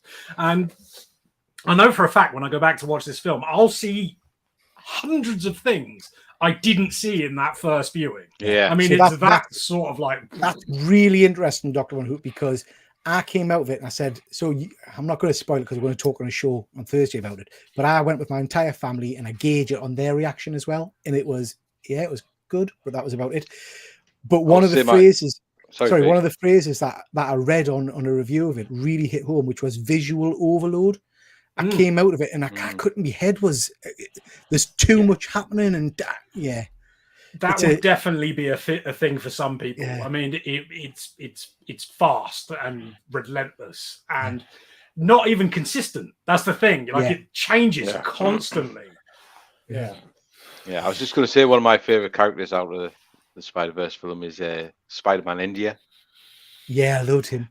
He's really good. And Spider-Punk. Didn't the art style on Spider-Punk did me head in? It was weird, wasn't it? Yeah. But anyway, as a character, he was a good character. Yeah. So. Okay, guys. So, like I say, big live show on Thursday to talk about that. So if you want to come and join in on the panel and you've seen it by then, just drop us a line. Now, I've told you this before of my distaste for this movie franchise. I'm ready for a fight right now. Let's go. My friend Doug. I think I've told you this before. The deal is he'll come and see my kind of movies if I go and see his kind of movies. And he's a rally driver, so he's banging to this. So I've spent the last few weeks slanging it off, and then he forced us to go and see it, me and some other friends on Friday night. It's madness. So you've got fiery bouncing bombs bouncing around the Vatican. You've got Dom, who I think's had some kind of mental episode because he just keeps kind of going, let it ride. He's obviously special. At one point, they're jumping out the back of an airplane and things. And anyway, James, you said last week that you thought this was a good film. No, I did not. I did not say that. I thought it was bad.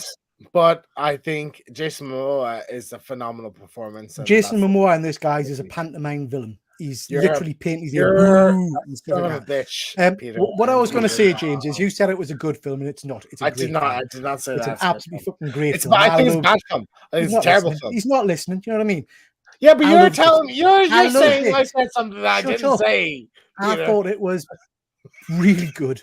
I was thoroughly entertained throughout the entire film.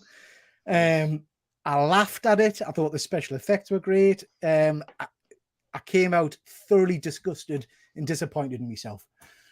Good. Because I thought it was mint.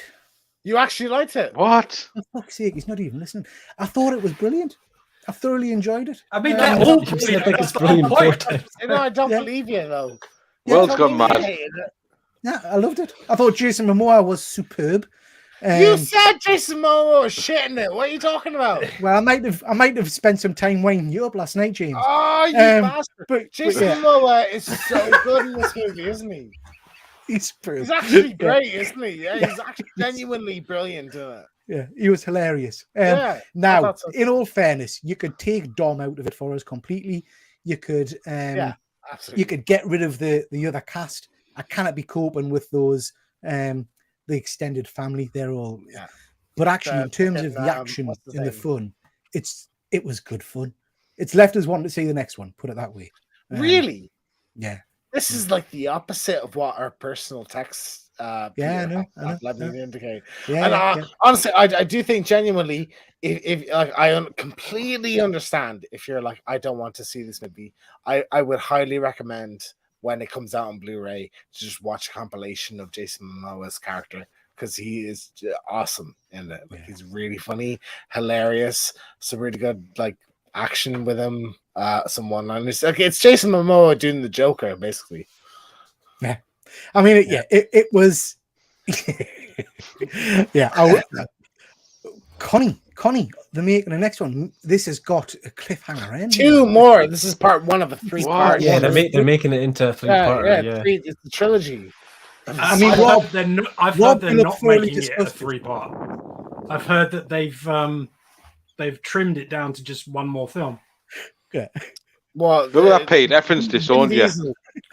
Vin Diesel has said it's 3 parts. Well, I mean, maybe they keep changing their mind, but originally it was supposed to be 2, and then it was officially like it's going to be 2 until Diesel decides it's 3. If you want a switch your brain off kind of movie, it's no more far-fetched, shall we say, than your Mission Impossibles and your, well, it is a bit, and your James Bonds and things like I'm that. annoyed. I was laughing. Hate it. I was laughing with me mate, saying, you know, the bit where Dom kind of drops his car out of the airplane, and you know, and that I says ridiculous. And my friend said, yeah, but you didn't bat an eyelid when we went to see the A-Team and they dropped a tank out of an airplane and used the cannon to move it towards a lake. Do you know what I mean? The A-Team, yeah, is an amazing film.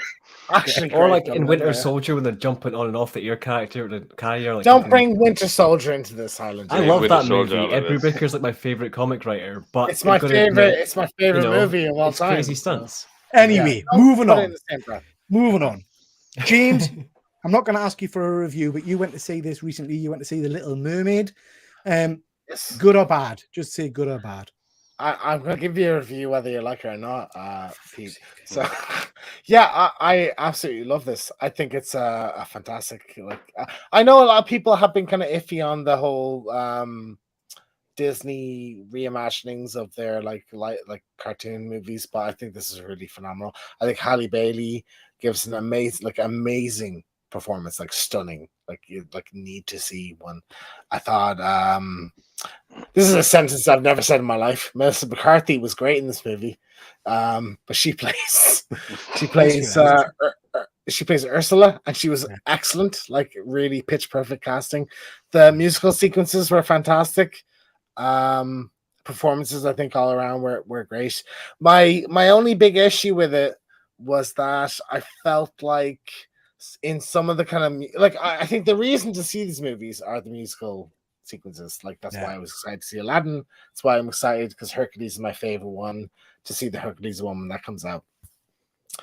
And this one really stood out to me, that in the musical sequences, a lot of the time what's happening on screen is not correlating to what the song is about. Okay, right. For example, Under the Sea, there's like a verse of it where it's like the newt plays the flute, the carp plays the harp, and it shows like a newt playing a flute and a carp playing a harp. Whereas in the movie, and in the original, it shows a newt playing a flute and the carp playing the harp.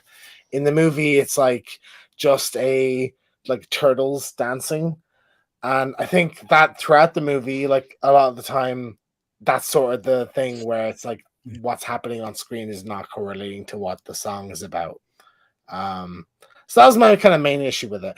I think Prince Eric was a bit of a bore, and his there's a few original songs in the movie that I thought were not very good.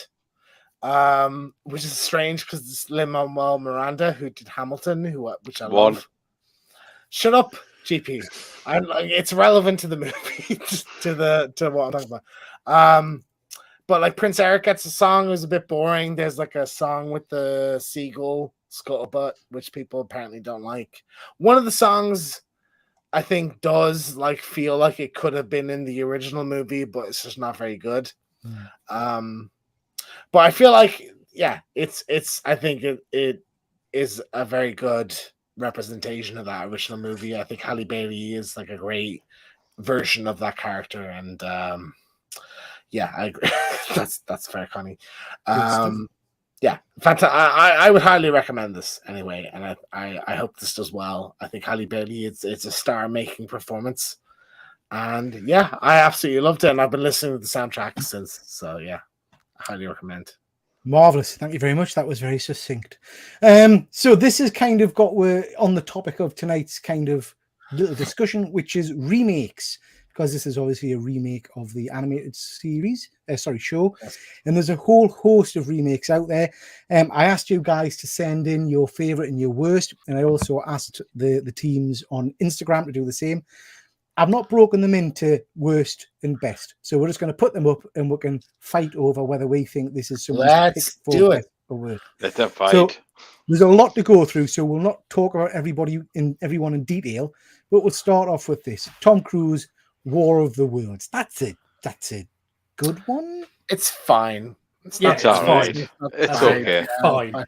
I genuinely love The Longest Yard. Yes, I think it's fantastic. Yeah, I think The Longest Yard's a cracker, but then I like Meme Machines as well. So I like Meme Machines. I like Meme Machines. Ben Ellie. Yeah, I've moved past that fuzzy. I couldn't bear to go back, mate. Ian Carter is saying rubbish film. I'm presuming he's talking War of the Worlds, maybe. Nothing special. It's Tom Cruise. Dawn of the Dead. Someone remind us, is this the one that starts with the little girl in the house? Yeah. Brilliant remake. Better than the original. Fantastic. Shut up. It is so. No, it isn't though. It is so. It is. Right. Goodbye.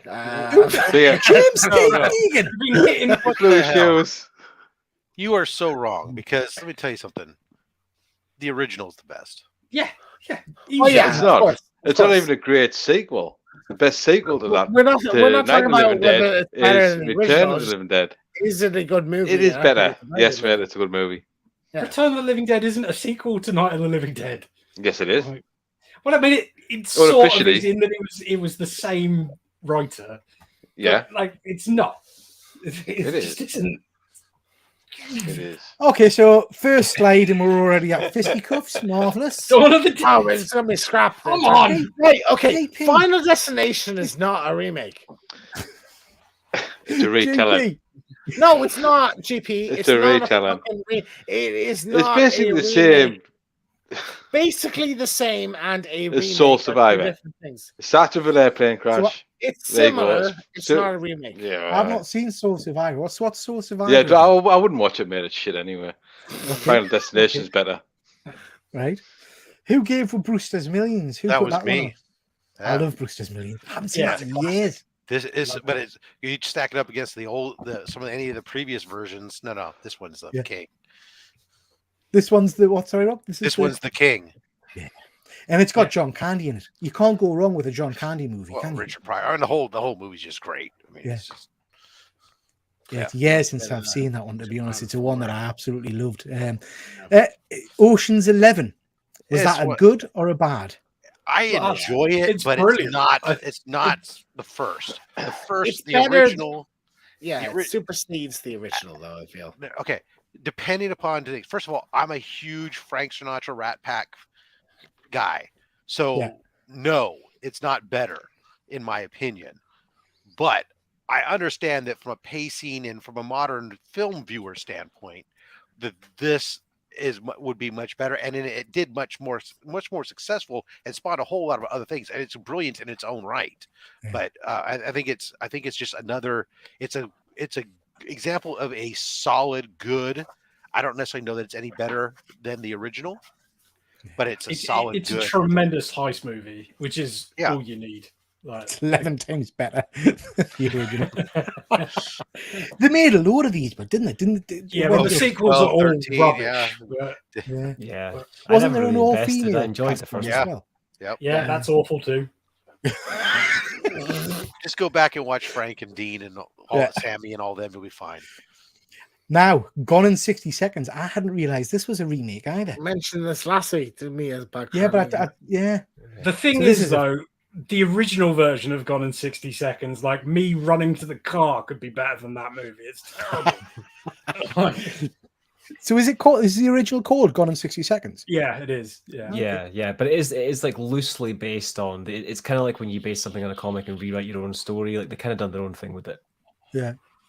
Final Destination.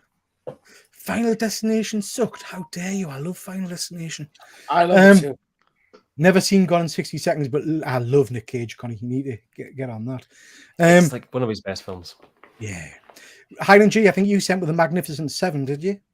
I did, yeah. So Magnificent Seven is a remake of Seven Samurai, which is an old Japanese movie, and it's obviously had its own remake since then as well. But the Magnificent Seven is the best in my opinion of the kind of three. Agreed. I don't know about that. I mean, agreed. That's I like the Magnificent Seven. Don't get me wrong, but Seven Samurai is a nearly flawless movie. I mean, I do like Seven Samurai. It's a really good film as well. Yeah. Psycho. So this is the remake of Psycho. That's not just a remake. Let's be honest. This is a shot-for-shot reproduction. Yeah, I mean, it is, and from that standpoint, it's great in that it still stands. A bit of trivia for you. I saw this movie. I think 2 days after I turned 16. Well, on the first date I had with my wife. Really? Yes. And am I right? I hated it. Am I right thinking this is the one with Vince Vaughn? Yes, it is. Yeah. Yes. I mean, he's not what you would traditionally expect as a kind of a. He was a comedian, isn't he? Vince Vaughn. He's from. He's certainly no Norman Bates, but yeah, it's. Well, that's like saying Tom Hanks was a comedian too. Well, I suppose so. Yeah. Utter mince, good. We've got. I like at least one utter mince per episode, Fuzzy. So thank you for that. Chris Bell saying Psycho isn't as good as the original, and it isn't as good as Psycho 2. Yeah, absolutely. Did any of you guys? I'd still rather watch the original. The original. The original. Did any of you guys watch the TV show, Bates Motel? No. Yeah. I watched the first episode, but I just couldn't get. I mean that probably went on far too long, but it was a really good series, and it kind of deviates from Psycho and the traditional story by the end. But it is it's compelling viewing. I think it is worth a watch. So yeah, I like that one. Now, you guys have talked about Black Christmas before, and I don't know anything about this movie. So someone, fuck me, this is terrible. That film is the second remake of Black Christmas, and that film is god awful. I mean, it's really bad. Pete, this is the one I mentioned in our one-on-one interview. Yeah. The only movie I've nearly walked out of. Yeah.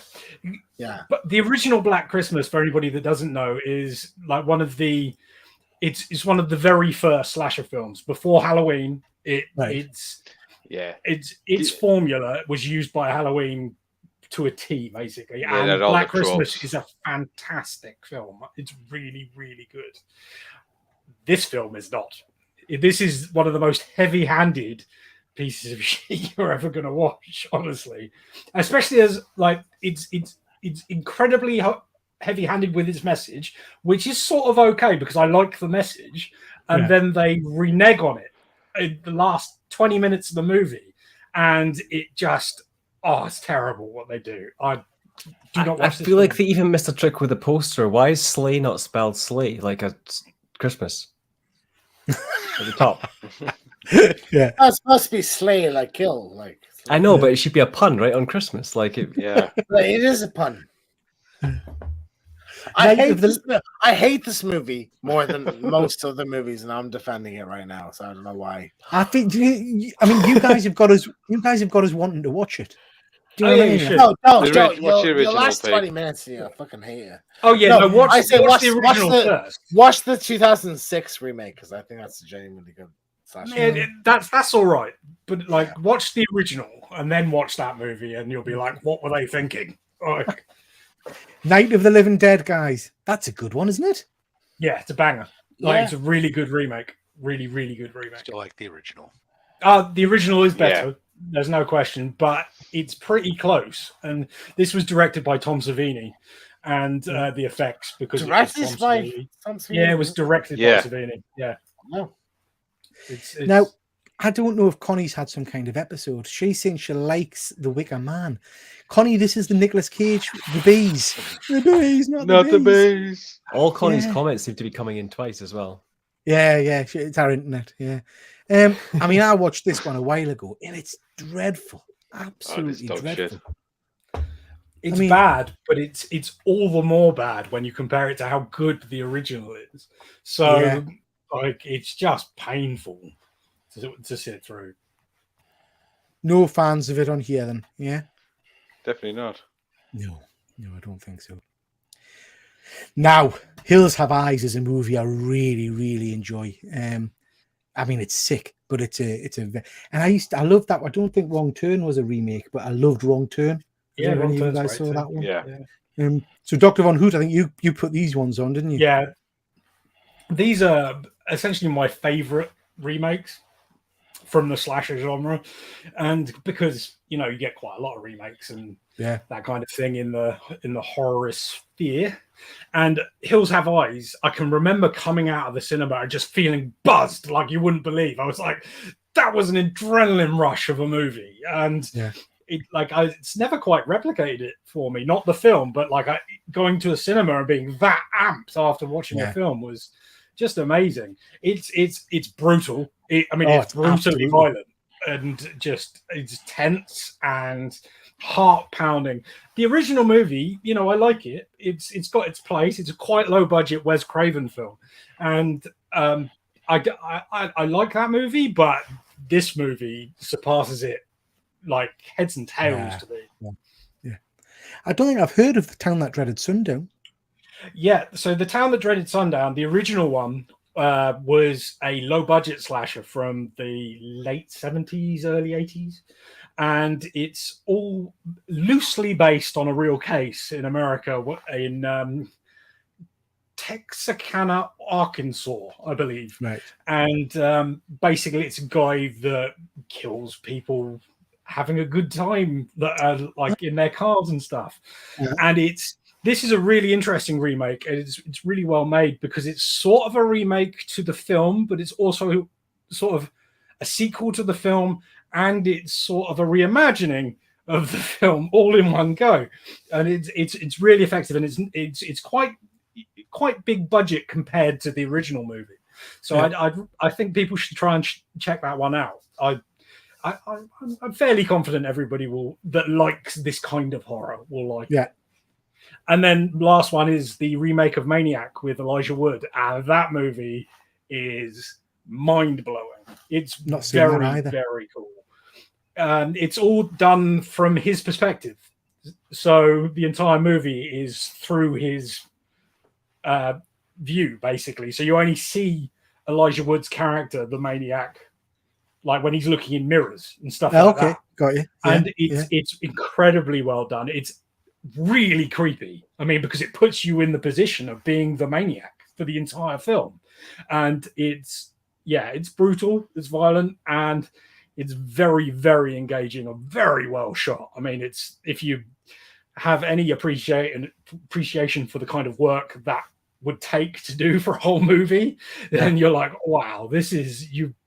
Because when I first heard about it, I was like, why is Elijah Wood doing like a remake of Maniac? Come on. And I was wrong. Like, that movie is cracking. Another one I'll have to check out. I like the idea of that. James, you put these ones on? Yeah, my Bloody Valentine is one of my favorite movies. Of course, because Jensen Ackles stars in that.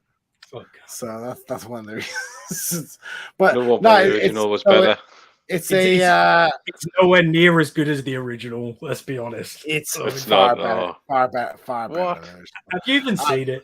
Like Tom Atkins, so it's a classic. It's from I love Tom Atkins. I like My Bloody Valentine, the remake. Just full disclosure, but it is nowhere near as good as the original. I just love how trashy it is. It's a 3D movie, so like half the movie is like very shit just thrown at you. Anytime I watch this movie, it's with the 3D glasses on, so very much that's a part of my experience of it. But I absolutely adore this movie, and I really wish there was a sequel to it. I'm half tempted to get a poster of this like signed from Jensen Ackles. I'm tempted. I don't know. So I love this one, but like A Star Is Born, genuinely, like I think a contender for the best remake ever made. Like I think this really. This has just reminded me. I own a prop from My Bloody Valentine. I own a wrench that was used in the film, which is so weird. In the remake. In the remake, yeah, like it's just a wrench that was on some guy's belt. Could it have been touched by Jensen Ackles? Yeah, well, that's the thing. I might buy maybe. Yeah, maybe. I want more than just an A4 page of signed thing like your. I was just going to say, warm the photocopy her up. Yeah, to be fair, with the wood bit thing, like they had lots of proof in the eBay listing. Okay, lots of proof. Yeah. But Star Is Born is stunning. I think Lady Gaga, like Bradley Cooper, some of the best songs of the last 10 years and that. So yeah, the soundtrack's amazing, isn't it? Yeah, absolutely. The Fog. I quite enjoyed this. I thought this was all right. I never got around to it. Oh no, not the no. I think the original. No, the original, the John Carpenter movie. Yeah, it's amazing. Like probably my top 20 movies ever. Yeah. Right, I love that movie. Silly, but like it's no, I love the whole Stevie. What's the name? Is it Stevie Nicks or whatever? Yeah, the kind of DJ and shit. I love that movie. Tom Atkins great in it. Jamie Lee Curtis. The remake is terrible. Like it's just really bad in comparison, particularly with like Tom Welling. I like Tom Welling. I like Maggie Riggs. I like Selma Blair, but it's just a bad movie. So yeah, fuck that. Like Tom Welling was superb. Well, he was very good in Smallville. He kind of disappeared after that. I think he did The Fog and he did Cheaper by the Dozen. Yeah, which is a shame. Rob, any of these you a fan of? That are on the screen, I don't mind a Clint Eastwood movie. Yeah, Fistful of Dollars is cracking. I love that movie. Yeah, I think that's a good. I quite enjoyed the King Kong remake, mind. I thought that was pretty good. I loved it. Yeah, fantastic. Yeah. It was fine for what it is. I mean, I love the classics. So. It's not too long. Though. It's like 3.5 hours or something. It is. It's a long movie. Yeah. I'll go watch on Yeah. I don't know if it counts as a remake because it's like just a re-adaptation of another adaptation. Like, you know what I mean? It's not really a remake of the movie. It's just another adaptation of the book. It was a remake, isn't it? Yeah. No, because it's not a remake of the book. It's not a remake of the movie. It's another adaptation of the book. Yes, that was remaking it. Got it. It was a remake, yeah. That's a remake, yes. Am I going fucking insane? Guys in the comments. Oh my God, it's not. It's another but it's not a remake of the movie. They're remaking the same source material. Yeah. Whereas Ghostbusters is a reboot. It's not a remake. Yeah. True. RoboCop a lot of people in the I assume this is all GPs. A lot of people in the chat put Ghostbusters Answer the Call, but you're right, it's kind of a reboot. A lot of hate towards that.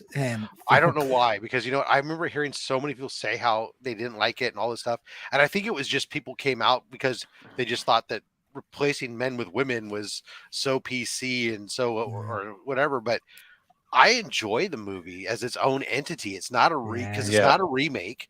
It's just mildly entertaining. It's a reboot. It's a separate universe, and it had some callbacks to the original. But I mean, it was its own thing, and it was fun.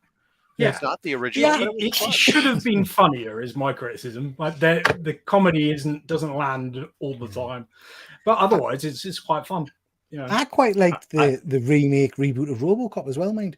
That gets a lot of grief. I can't get behind that. That was hard to watch. I remember coming out of the movie thinking Joel Kinnaman is the most generic man I've ever seen in my life, and I couldn't remember what he looked like coming out of the movie. In retrospect, I like Joel Kinnaman, but like in that movie, is Michael Keaton in that as well? Yeah, he's the big bad, isn't he? Yeah. I just never liked the suit. They changed black suits. Yeah, they could have done a modern version of the silver suit with still having a straight visor and stuff, but that just looks like a Power Ranger to me. I still talking about me here, so shut up. It has none of the charm of the original movie. The original movie is an absolute classic. That's very fair. Not a lot of people seem to be a fan of RoboCop. What do you guys think? I mean, we've talked about Day of the Dead and things like that. You guys are big fans of that one? Day of the Dead is like punching myself in the eyes. It's so bad. That is awful. Like the original's a classic again. Original's my favorite out of that trilogy. It's brilliant. I've never been a big zombie fan, so I wouldn't know. No, I can't believe Connie's never seen any of these three. I would argue that the director of this, Connie, if you spent less time on your phone, Connie, you might out have of all time of these, watch these things. You've got to watch The Thing, and you've got to watch The Fly. Yeah, both, and actually watch it. Don't just be on Facebook or Instagram. I mean, the Fly for me is one of. Stop watching this right now. Go. Yeah. The Fly. After this show. I remember watching The Fly when I was younger and just being absolutely blown away by how superb Jeff Goldblum is in it. The Thing, a lot of people forget that that's a remake. They do. It is. And it is one of the very best remakes ever because it just improves on the original Thing from Another World. Absolutely. I believe there's I think they just recently, like in the last week or so, apparently a sequel might be. I saw that. I'll be very interested in that. But I love this movie. It's one of my favorite. The top 20 movies. I like the prequel. I thought it was quite good. It. Actually, I love the Mary Elizabeth Winstead at best. We did we did HorrorCon a while ago, and there was a guy wandering around with it in the full kind of Antarctic suit and flamethrower and everything. It was absolutely amazing. But The Thing and The Fly, Connie. I have to say, I know I'll probably get berated for this, but if I had to choose between The Thing and The Fly to watch, I would watch The Fly. I love The Fly. Interesting. Yeah, love it. I love The Fly, but I would say that's probably the more Marmite of the two films. I would think. Really enjoy it. Oh, Planet of the Apes. I saw this in cinemas when I was what, probably 5, 6. Which one, James? Planet of the Apes, the original. Not the original. You didn't see the original. The Tim Burton movie. Yeah. I saw this in cinemas. So this is my my exposure to Planet of the Apes, to one of the first movies I ever saw in cinemas, and I quite liked it at the time, if I remember correctly. I remember thinking the Tim Burton one was okay, but again, I'm an OG guy with it. I mean, I watched all the OG Planet of the Apes films, and I enjoyed them immensely. Yeah. It was good as its own thing. Woody McDowell, Malcolm McDowell, I can't remember his. Malcolm McDowell. Malcolm McDowell, superb in it. He's amazing in one of my favorite movies of all time, Fright Night. Don't know if anybody's seen Fright Night. He plays Vincent Price. A great remake. Yeah, a really good remake. Actually, the remake. Good point. Haven't got that on. The remake's very good as well. Yeah. Great remake.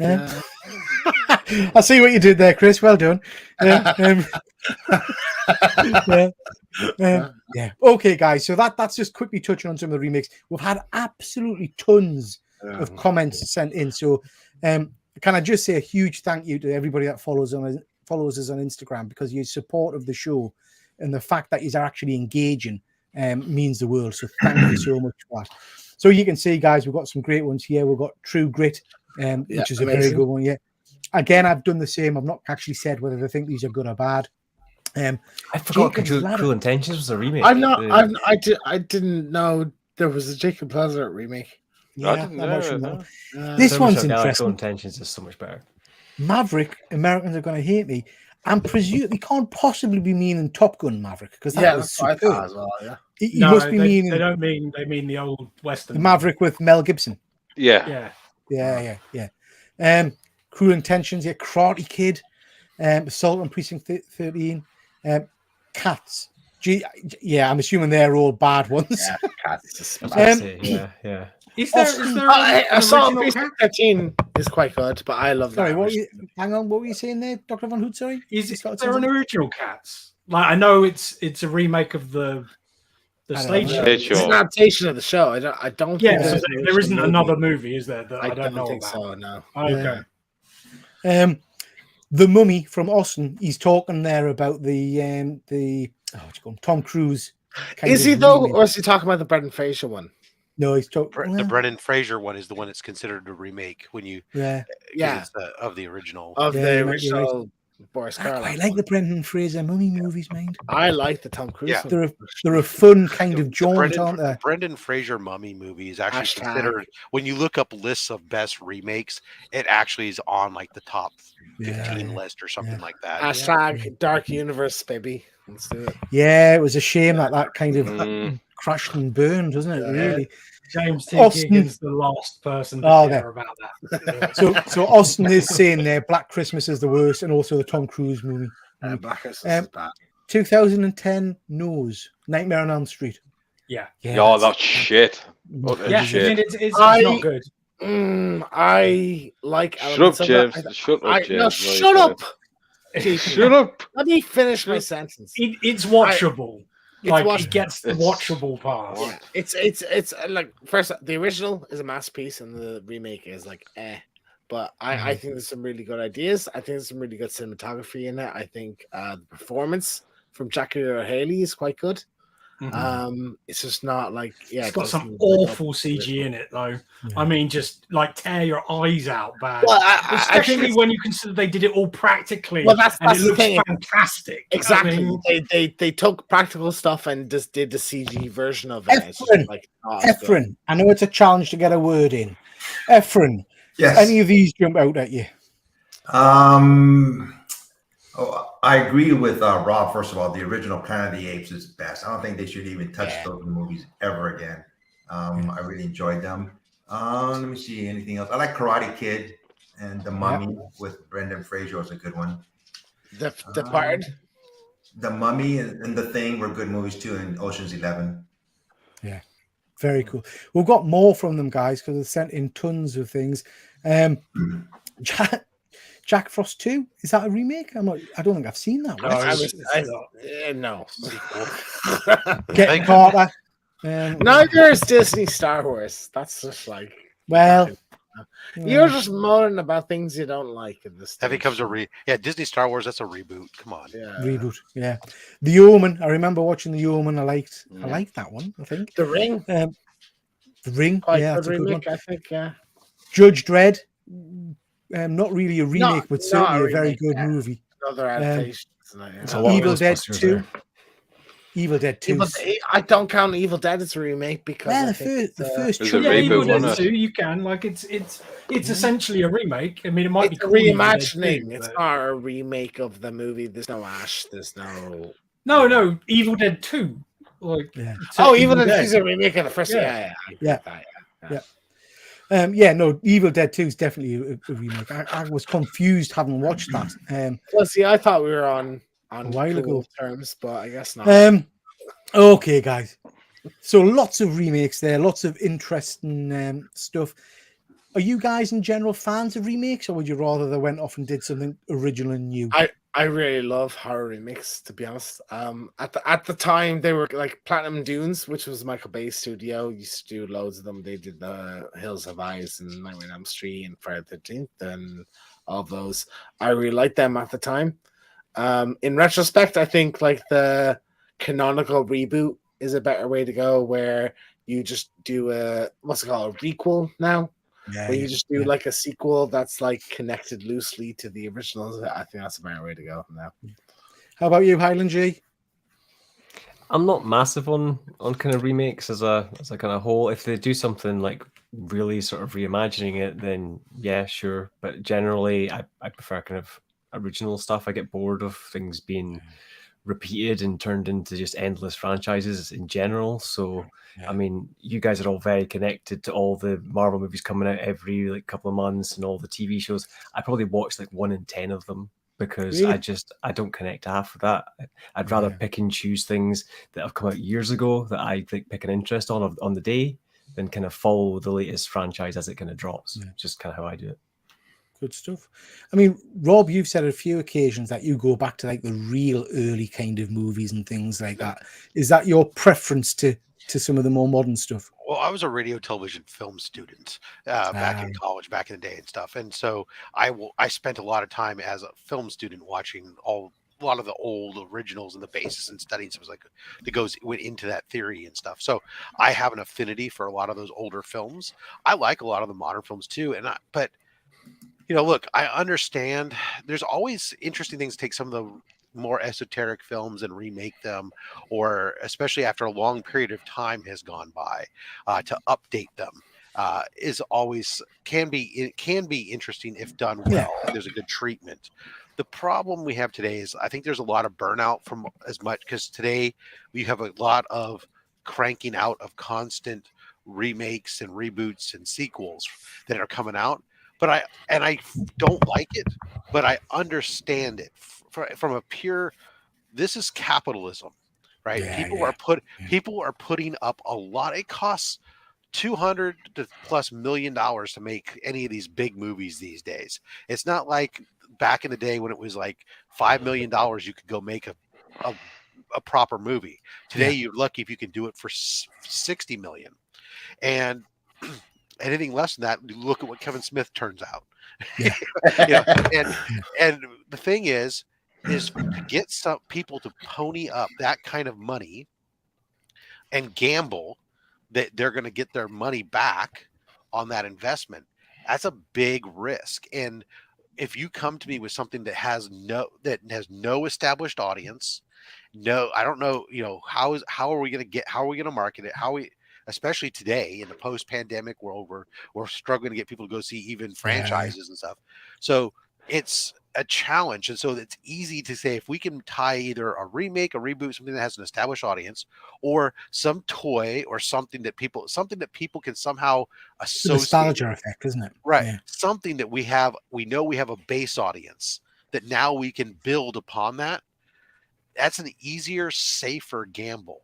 And that's why we're seeing that. Now they're still spending way too much money on movies to do that. And that's their own problem. But the fact that you have to, if a movie doesn't, I feel as a whole that there was a few years back that I noticed that like most charities even have moved to a subscription model. And at that point I was like, things have really changed as far as how the world works. Yeah. And it just takes one or two big budget movies to go bottom up. And the studios are in risky territory, I guess, aren't they? Yeah. Because these, like you say, the sums of money attached to these things are just. And that's why you have the same actors.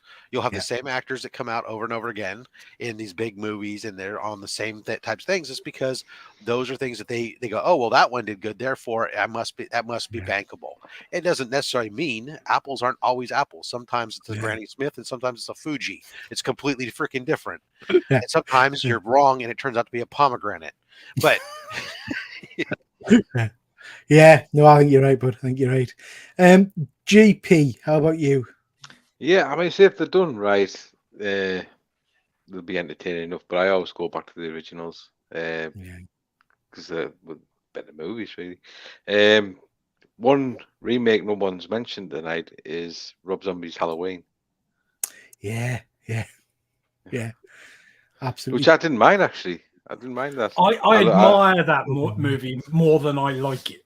The second one is total crap. Yeah, the second one's unwatchable. But like the first film, he went and took one of the most iconic movies in horror slasher movie history and had the task of doing, either sort of doing the same thing again or doing what he chose to do. And I think that's a really ballsy move. Yeah. Now, does it entirely work? Not entirely. And is it as good as the original? Not even slightly. No. But I think it's quite admirable in that way. I need to go back and rewatch that one. I haven't seen that one for a long time. I need to go back. Yeah. Okay, guys, get your thinking caps on, because I think the next topic we'll do are sequels. So sequels where we think they've been better or worse than the preceding, the original movie, as it were. Because I struggle to find many sequels that I think are better than the first movie. What, really? Star Trek 2, Empire Strikes Back? Come on. Yeah. Fair point. Okay, guys, thank you very much. Just quickly to round up, guys, that's the end of we're stream tonight. A couple of things to mention. Monday night, we're going to be doing our Star Wars Spotlight, covering all the history, media, merch, and reads from Star Wars. So that is at Monday at 8 o'clock. So I hope you can join us for that.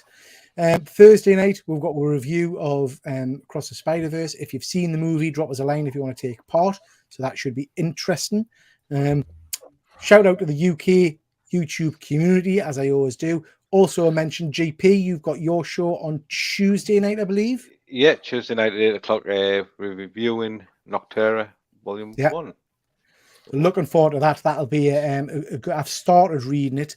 I quite enjoyed the first issue. I'm hoping it's 6 issues, I think we're reading, isn't it? Yes, 6 issues. Hopefully that will continue on. James, you did a live stream earlier in the week. Do you want to tell people a little bit about that? Yeah, I did a Star Wars Visions and Jedi Survivor spoiler cast. So that's up on my channel if anyone is interested in that. That was good fun. Efren, what have you got coming up, bud? I don't know. Oh, I'm going to be doing my giveaway next week. I'm giving away this book here. All you have to do is leave a comment on my video. That's a spicy. That's a big book to give away. I think it's a big one. I have so many of these. So all you do is gotta leave a comment on that video. It says 1,000K giveaway, and yeah, I'm giving that away. And I'm not sure what else I'll be doing. Good stuff. If you got a spare one, Efren, I'll take one. Well, did you leave a comment on this one? Yes, I didn't. I'm telling you, it's still open. Listen, it's still available. Leave a comment. Yes, I did. It's mine. Good stuff. I've left a comment, Efren. Yeah. Rob, what's happening on your channel? Monday mail call. It's all slab Monday, or all slab mail call this week. Thursday will be a mystery box, but Saturday, before this show, only slabs episode 100. Wow. I'm sorry. Let me rephrase that. Only slabs legacy episode number 100. And we have Nerdy Girl coming on. Oh, she'll show some big books. So, yeah. That's going to be amazing. I can't wait for that show. An incredible collection from what I've seen on Instagram and whatnot. Or even see her first episode. Go back and watch her first appearance on Only Slabs. She was I think she was like the third guest once we renamed the show Only Slabs. She brought on Action Comics 1 and a 9.6 gridded Startling Comics 49 and just some incredible craziness. And she's set. She's set. Good stuff. I look forward to that one. Highland G, I know you've not been too well with your shoulder, but have you got any content or anything coming up? So I put a video out yesterday, actually. My latest haul video went out yesterday. So that's just covering the last sort of couple of months worth of various sort of collected editions and things I've kind of picked up. And I've also kind of put a bit of a question in there around like what people would like to see as I'm kind of starting to kind of move back into things. So if anybody wants to kind of give their opinions or suggestions, put it in the comments of that video and I'll kind of get back to you. Superb. Excellent. I saw your post about it, but I haven't seen your video yet. So I will go back and watch that. Because you always get a wide variety of books. I always find your pickups interesting. It's not your traditional. Well, as I said, with like what I watch, I just kind of like I look at a range of everything, not just what's come out that week. So I'll look at the sale basket as much as I'll look at, just random things that take my fancy. And I think that kind of is something people can enjoy, so they can get a bit of a taste of everything rather than it just being like a Marvel omnibus haul. A lot of people yeah. Excellent. Look forward to watching that beat. And Dr. Von Hoot, what have you got coming up? Well, I'm in the middle of editing a video actually that was supposed to be up yesterday, so I'll get that up tonight. And then Monday we'll have another unboxing. I'm going to do a big shoot tomorrow, so it'll be Monday and Friday. We'll do unboxings, and then we'll have shorts the rest of the time. It should be how it works. Good stuff. Right. And you're just fresh off the back of a live show where you got some delicious treats. Oh yes, they were tremendous. I had the apple the Hostess apple pie. Yeah, the apple pie. That's so if you don't know what we're talking about, Dr. Von Hoot was live earlier today with me on my first stream of the day because he received not only his winnings from Only Slabs, but a whole bunch of AOK American treats. That apple pie was tremendous. I'm going to eat the next one when we finish, and I want more of those. I tell you what I was thinking when I was watching that, Dr. Von Hoot. It was superb, and the treats all sounded interesting. And I thought, isn't it nice that your American friend sends you sweets, Efren? Do you know what I mean? It's nice that you were sent some goodies. So I got so much space in my cupboard for some flaming hot Cheetos and T-bone steak, Efren. I'm partial to it. Peter, we'll talk later. I was thinking of that actually for reals. So we'll talk later. If you do that, I gotta see whether or not your stuff gets inspected I'm 3 for 3 getting stopped by customs and getting I want some like bacon bombs and shit like Do you think that's because it was food stuff, Rob? Do you think that's I have no idea. It's strange, isn't it? Yeah. Interesting. Okay, guys, listen, thank you very much. It's been an interesting show tonight, so thank you very much for that. And we've gone through an awful lot of stuff. Massive thank you to everybody in the chat. As ever, you've been fantastic. Loads of interaction, lots of questions. So I really do appreciate that. And thank you very much. So we'll call it a night there, everybody, and we'll catch you next time. Take care, everyone.